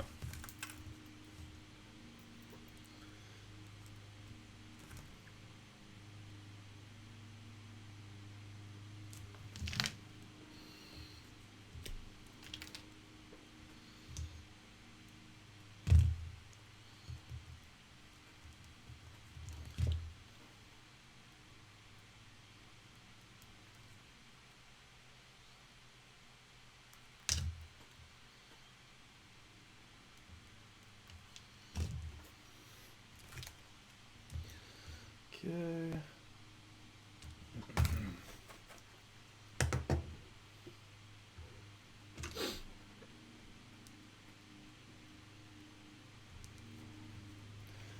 Running the grounding wire.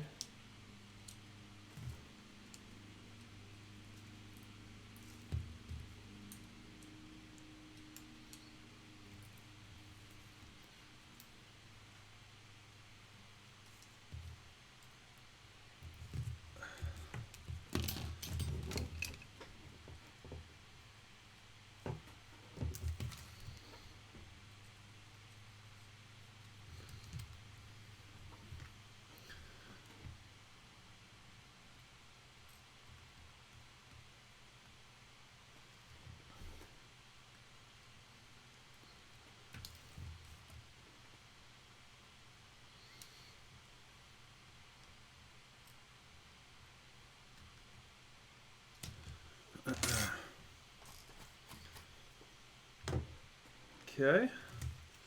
Now for signal.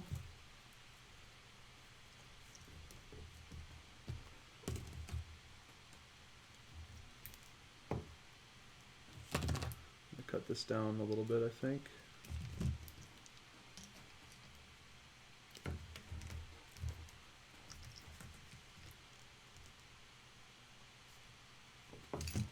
Lovely. Hello from Norway. Hello from Indiana, United States of America. Norway is prettier than this entire state.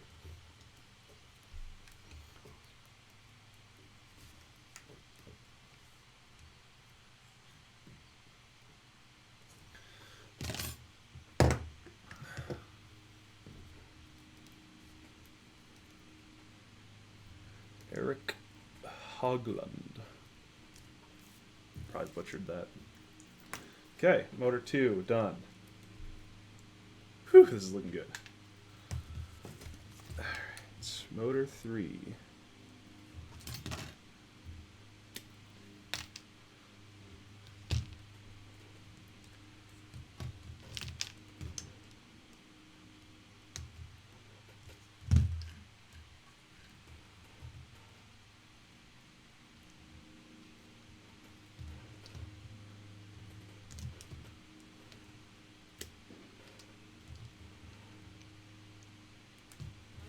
There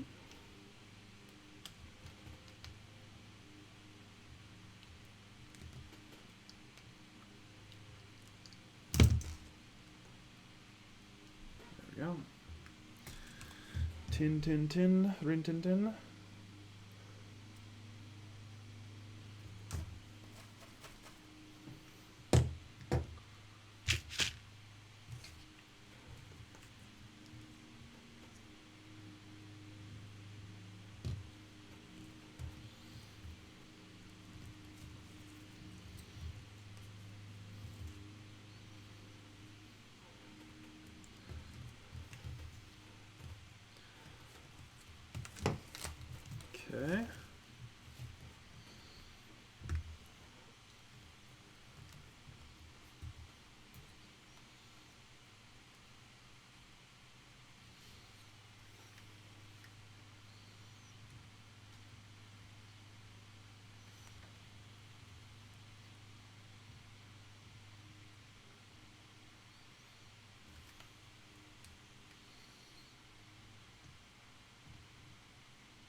3 motors totally done.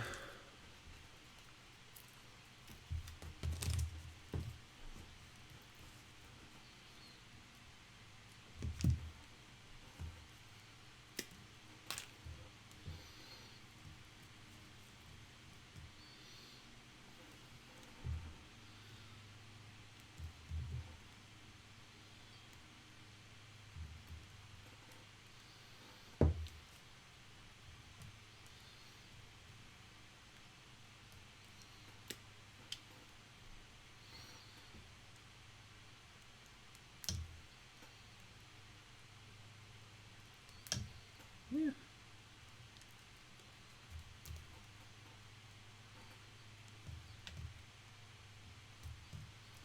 Okay.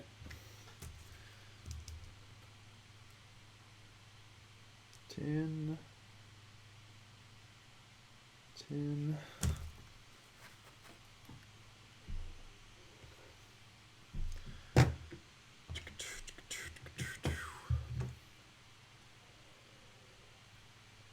Coffee.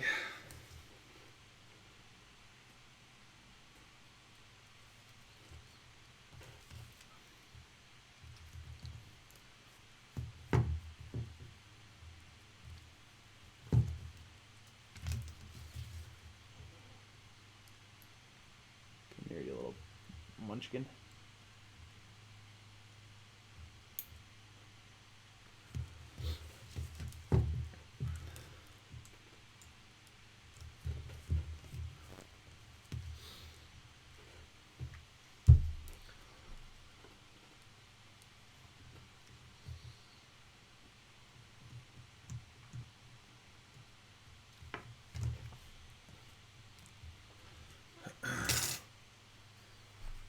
How do you take your coffee? I like my coffee like I like my women. Black and strong. No, I just take it black.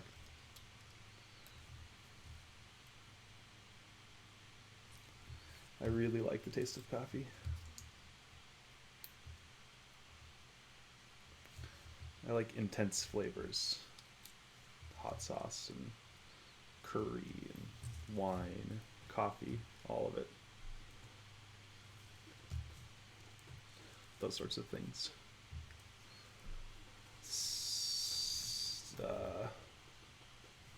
Whiskeys.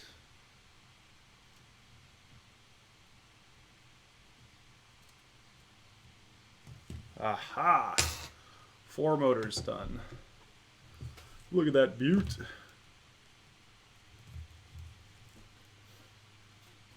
That's pretty darn clean if I don't say so myself. I kind of want to go fly it as a little warp quad. Probably put 5-inch props on it right now. No, I guess they'd touch side to side. Yeah, this is gonna look good. Whoo-wee.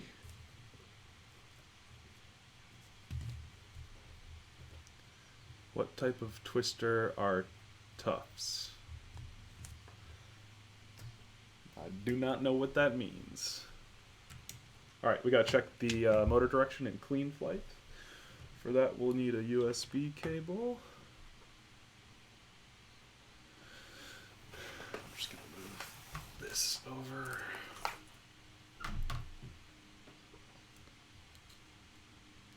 Well, actually, let's power it up once first. So we should get beeps this time, and they're not gonna sound like the normal clean flight beeps or BL Heli beeps. So let's give it, record it. Magic smoke potential in 3, 2, 1. Oh wait, we did not give power to our flight controller. That's not gonna work. Idiot. This guy doesn't know how to build pods. Let's see. Need some black wire.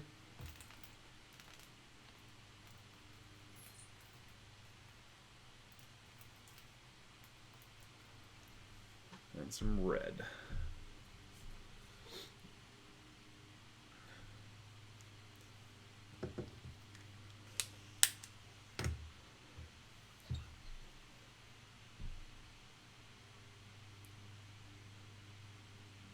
what type of twister are those? Maybe he means what type of motors. If that's the case, then they are DYS 1806 2700 kV motors.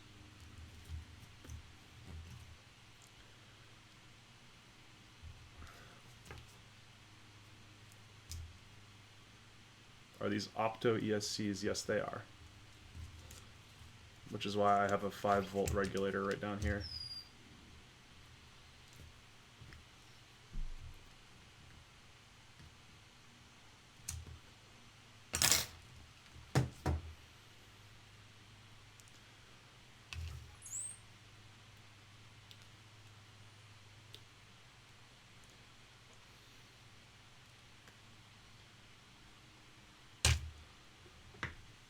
Okay, will you bring power straight from your step down? Yep. Yep. I just left that nice and easy to access on the side here so that, you know, when I add my transponder or some LEDs or whatever, I can solder right onto it. No problem.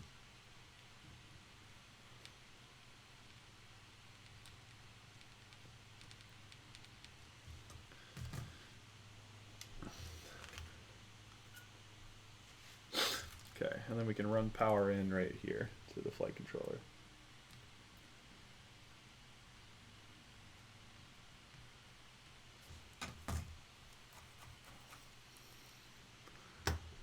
Is this company and NASA 32? This is a Flip 32 F3. Zvi says, hey Paul, I'm on a bus right now. Don't want to hog all my data, so I'll check out the stream later. It looks like a clean little build. It is a clean little build so far. There's always a chance to mess that up, but hopefully it will stay reasonably clean. Usually once FPV gear gets added is when I start to kind of like not pay as much attention. Actually, I'm going to put the power over here on this one.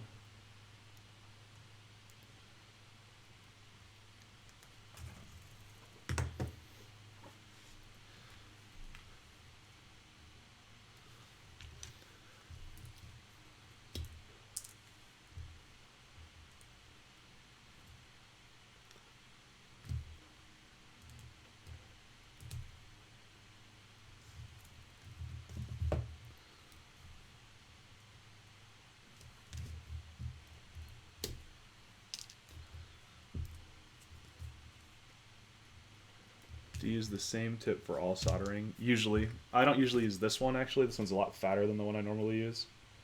But my other soldering iron is not working right now for some reason. I usually use something like this, which is obviously a lot more pointy.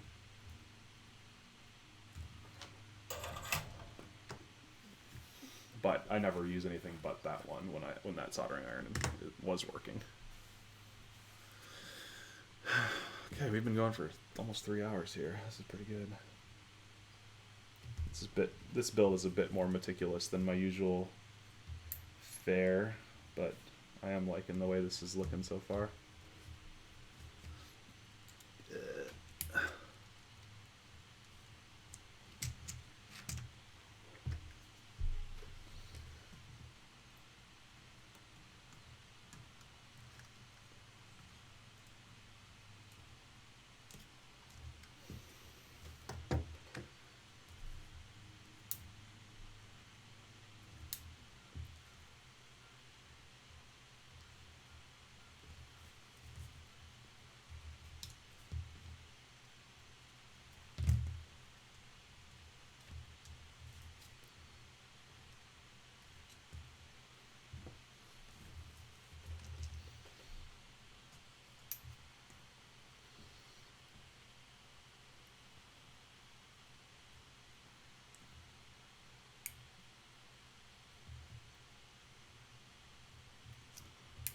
Yeah.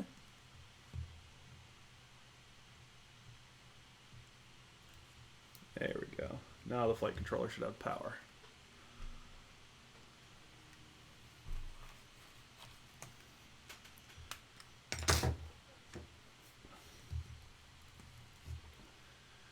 Let's try this again for magic smoke.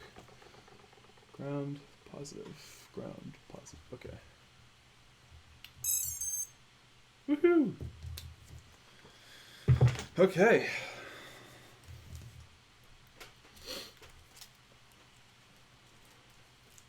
Do you guys want to see my base Betaflight configuration? Is that something that's interesting to you?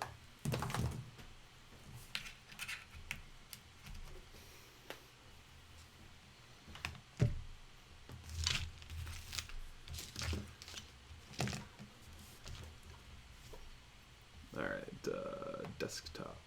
Ah, uh-oh.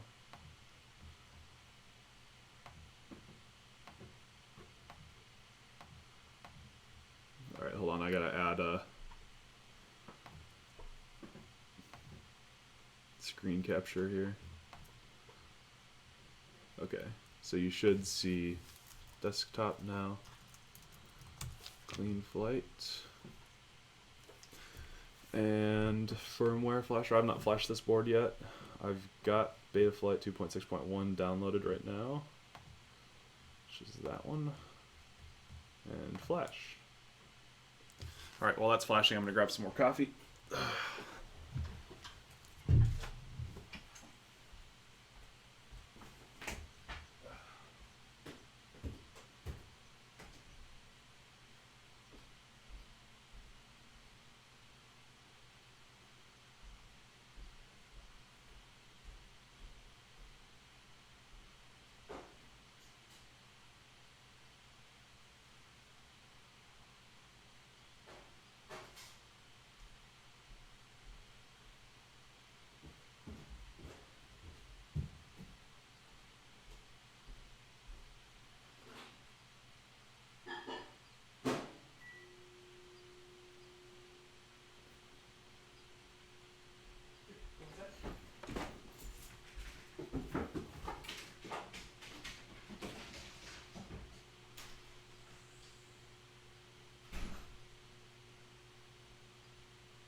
Okay, we're done flashing. Awesome. It's only showing part of your screen. It's zoomed in. Okay.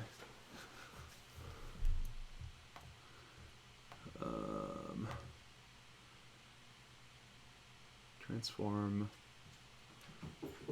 Fit to screen. There we go. Okay. So now let's flash. We're going to connect. This is slightly off balance here. Check orientation. Tilt forward, good. Backward, good. Alright.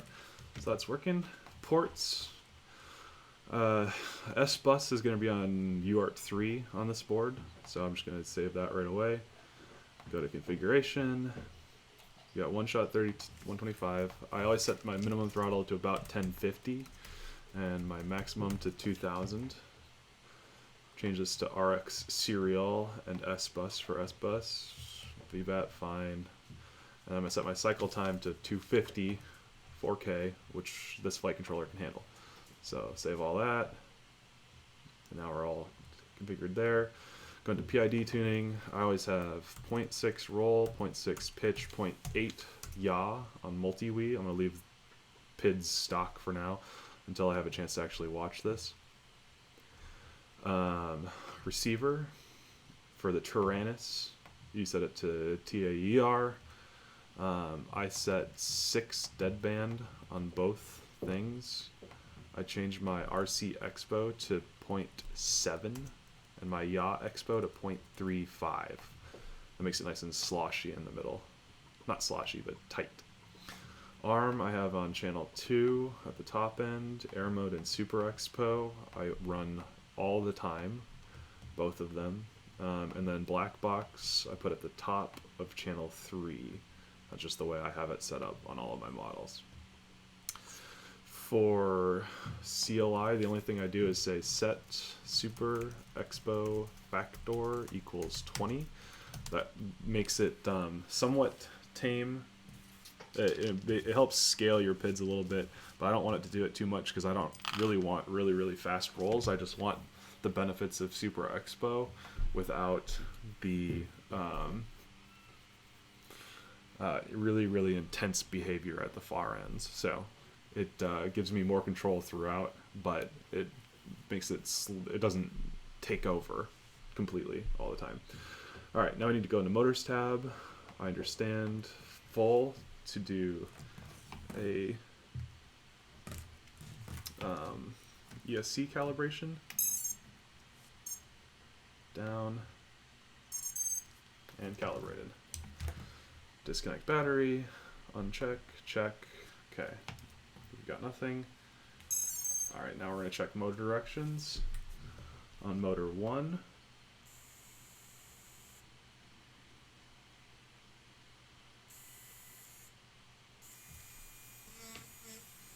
is spinning the correct direction. Motor 2 is also spinning the correct direction. Motor 3 is backwards. Motor 4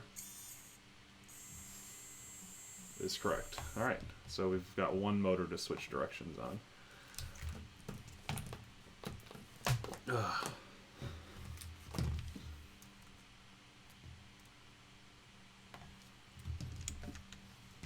And that was motor 3. Gotta heat up the soldering iron again. 3 for 4, that's not too bad. I almost always have 2, maybe even 3 backwards, so that's pretty good for me actually. Man, I wish I had the rest of my stuff already so that I could actually finish this for you guys. But it'll be a fun little ship.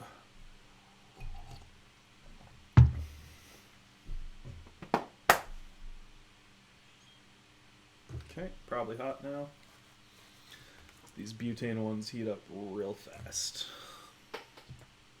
Alright, to change motor direction, you just need to swap any 2 ESC lines, or motor lines. So I choose these 2.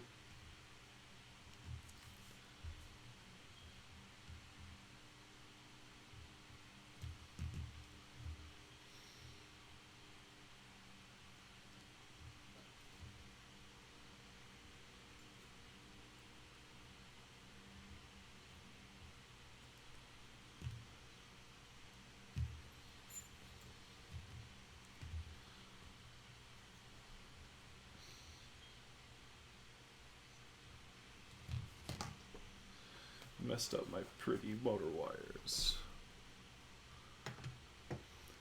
If I send you the parts, can you build it and tune it for me? Yes. What I do with that kind of thing is I will do it in exchange for some piece of electronics, whatever I need at the time. So it usually ends up being like, you know, a $30, $40 or something for the whole build. And I'll live stream it and stuff if you want. So yes, I would do that. But it'll cost you one piece of electronics, whatever I need. But yeah, I would absolutely do that for you. I do it all the time. I've got, let's see. So this one, I need to ship off to someone. I'm really bad about shipping on time. This one I need to ship off to someone. This one is mine, actually. There is a RS90 back there, and there's a Falcon right there, all of which are the, you know, that kind of same kind of deal where it's like, you know, I'll build it for you and send it back, but just at the cost of some piece of electronics. So if you're interested in that, absolutely I would do it. It just might be a ways out in the future, because to get it on the live stream, it takes time. But if you just want me to build it and not do it on the live stream, we could talk about that more too. That might be more expensive, but yeah. No, totally.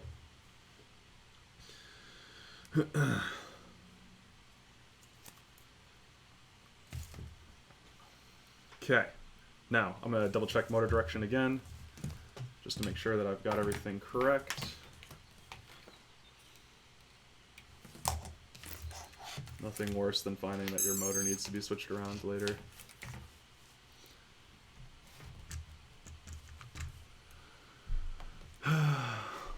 Motors. I understand. Okay. So this is the front. This is spinning correctly. This is spinning correctly. This is spinning correctly. This is spinning correctly. Okay. All 4 motors good to go. Disconnect. Power off.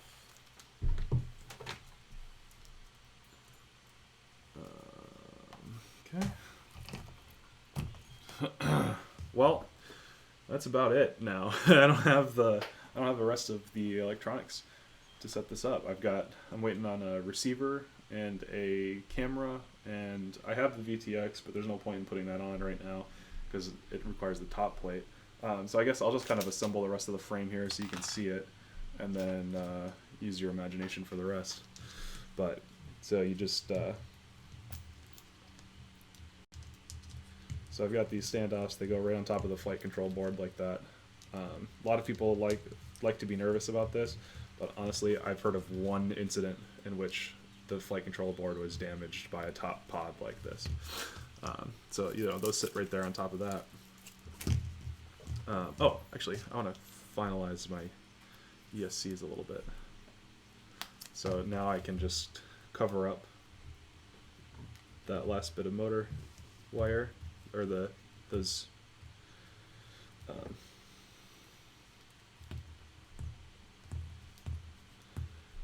I'm gonna leave that. I'm gonna leave those like that. I like the look of that, so I'm just gonna do that. And then we do this one.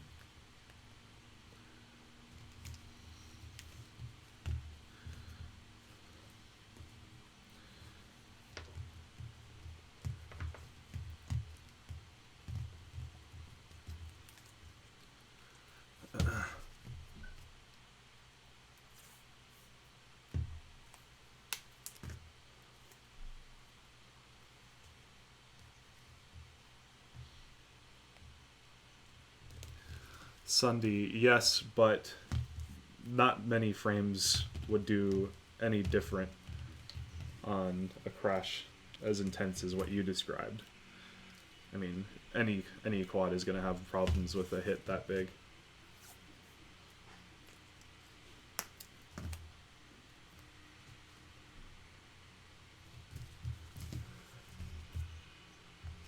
Maybe not flight control board, but honestly, flight controllers are pretty darn cheap. I would rather break a flight controller than a motor sometimes.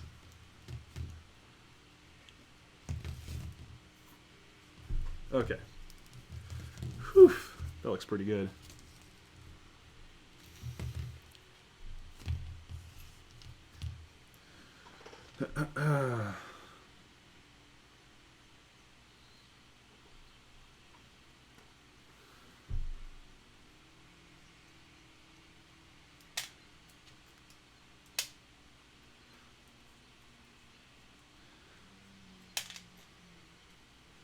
Sorry, I'm just grabbing some screws here.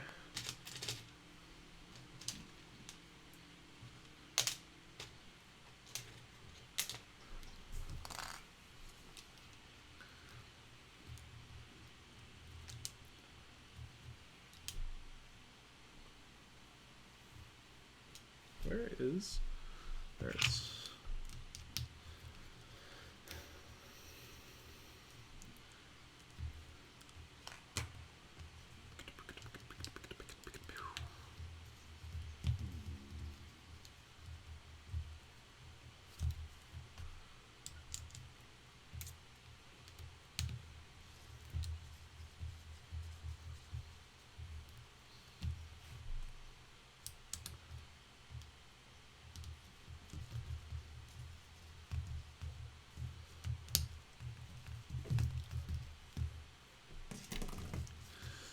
So the camera will put in there and it will aim up. I don't have And these are HS. I have a couple cameras that are available, but they have broken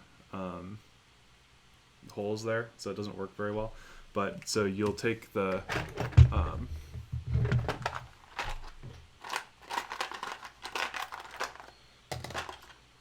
see.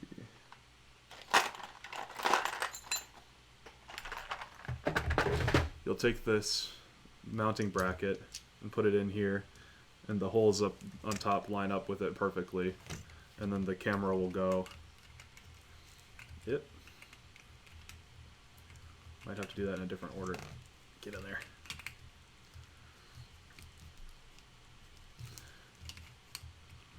Okay, I guess you want to put your camera on first. My bad. But yeah, and then the camera will be able to tilt up and out of the quad so you can fly at an intense angle, whatever you want. Hold on, the standoffs go on top of the FC. When the brake, I use the zip tie to hold in the frame. Hold it in the frame. I'm not sure what you're saying there, sorry. And then VTX can mount either on the side here, like so, or straight out the back, if you wanted to do it a different way. But if you do it straight out the back, you're going to have a harder time mounting your receiver antenna. But if you put it right here on the side, let's see, I think it comes with, let's see if I can get this on here, I don't know.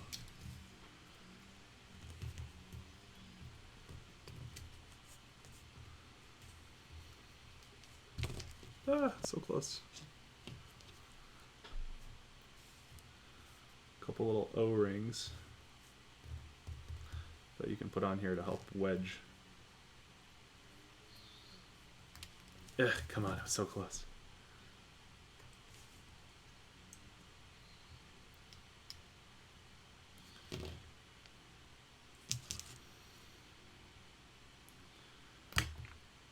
And it's gone. Just shot it. Is a 600 mAh Pololu voltage reg good for FPV camera and 600 milliwatt VTX? Yeah, I think that should be okay. There we go. So you can just put this O-ring down at the bottom of here.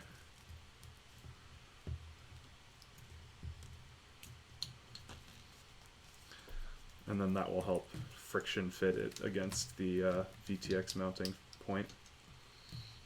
Like so.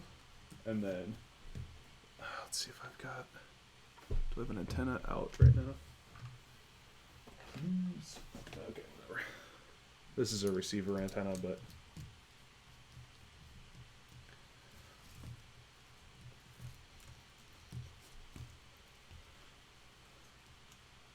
okay, I don't like this antenna.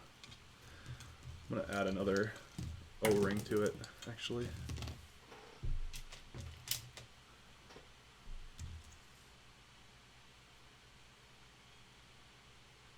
If he keeps going, I'll ban him, don't worry.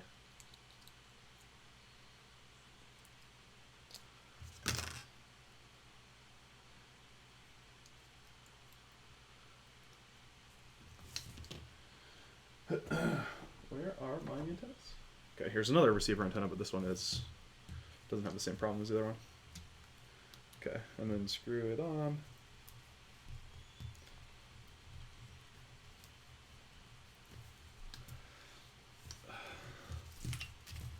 Okay. So between the O-rings and the it's interesting. Let's put one on top, maybe.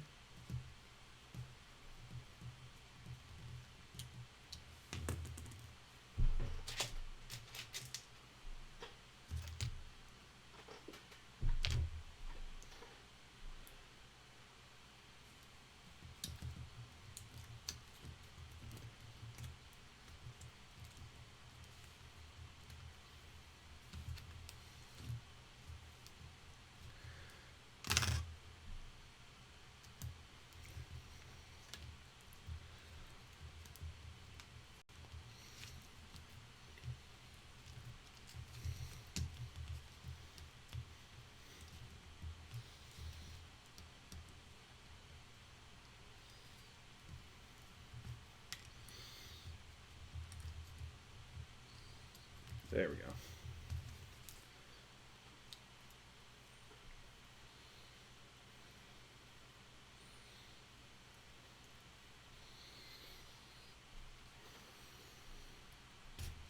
So that's in there real nice and steady. It's not gonna, not gonna take too bad of an impact. There's no way for it to get hit. There's no way for it to, or whatever. So it's, that's a pretty nice solution. There's, it's tight tolerances, but that's okay. And then for my receiver, I'll either put it against the side here or just on the bottom against the flight controller. One of the two. We'll see. But yeah, and then you can still access the dip switches or LED buttons or whatever you need to do on there. But yeah, so that's pretty sweet. Where do you get your wire and heat shrink from? Ready to fly quads for the wire, and heat shrink just from Fry's or Lowe's or wherever I can find it. Any electronics store.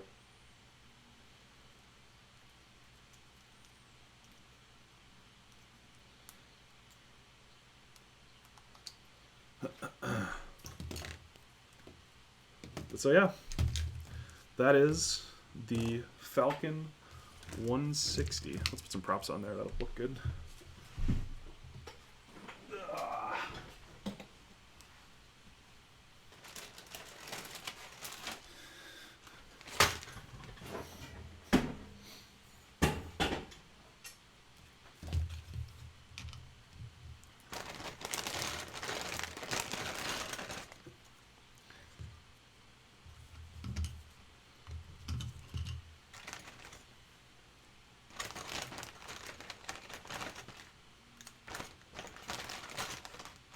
Pulling all the same directions.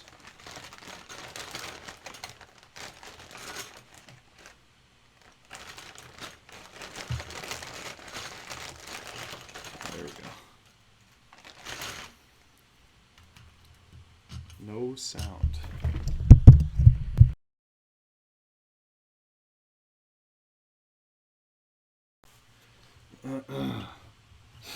I reset the mic just in case it wasn't his end.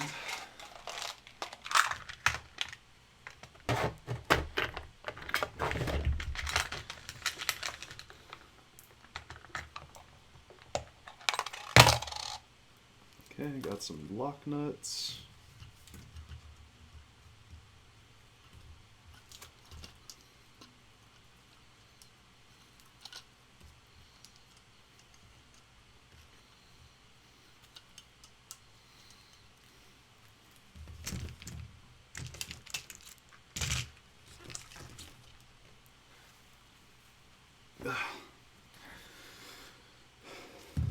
Where's my tool? There it is.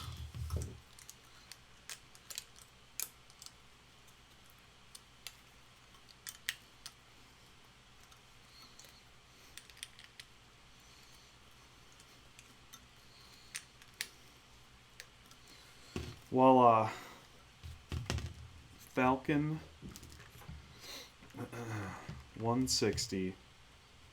Perfectly clean, 4S capable monster machine. That is a pretty sweet rig. I just wish I had the rest of the electronics so I could show you how to finish it up. But yeah, I'm just going to mount the camera, mount the VTX, mount the receiver, and away we go. Yeah, that's the build.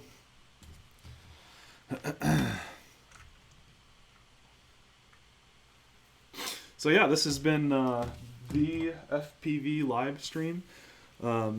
Another fun episode building a Falcon 160. Thank you to Falcon Multirotors. I am super excited about flying this at Mega Drone X and tuning it up and finishing up the build. I'm glad that we were able to kind of partner up and get this thing rolling. I guess I'll put it back over here in frame.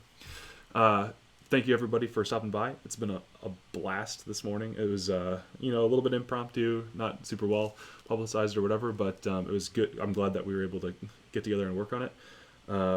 As soon as I get this thing flying with HD and stuff, I'll upload some videos to this channel. So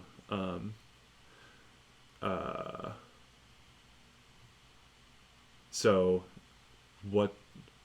whatever you sorry, but yeah, so this whole thing is possible because of sponsors and because of you guys supporting this. So if you ever see something that you want to see built, something that you want to see given away on the stream, don't hesitate to reach out to me at thefpvlivestream.com or at and don't hesitate to kind of bug the vendor and be like, hey, you should go send this some stuff over here so they can do a giveaway and do a build and promote that product. But yeah, so once again, I appreciate all of you guys' support. I'm so excited that you were here and able to come and hang out. But yeah, go get yourself a Falcon 160 and have some fun with it. Thank you very much. Have a good weekend and stay flying.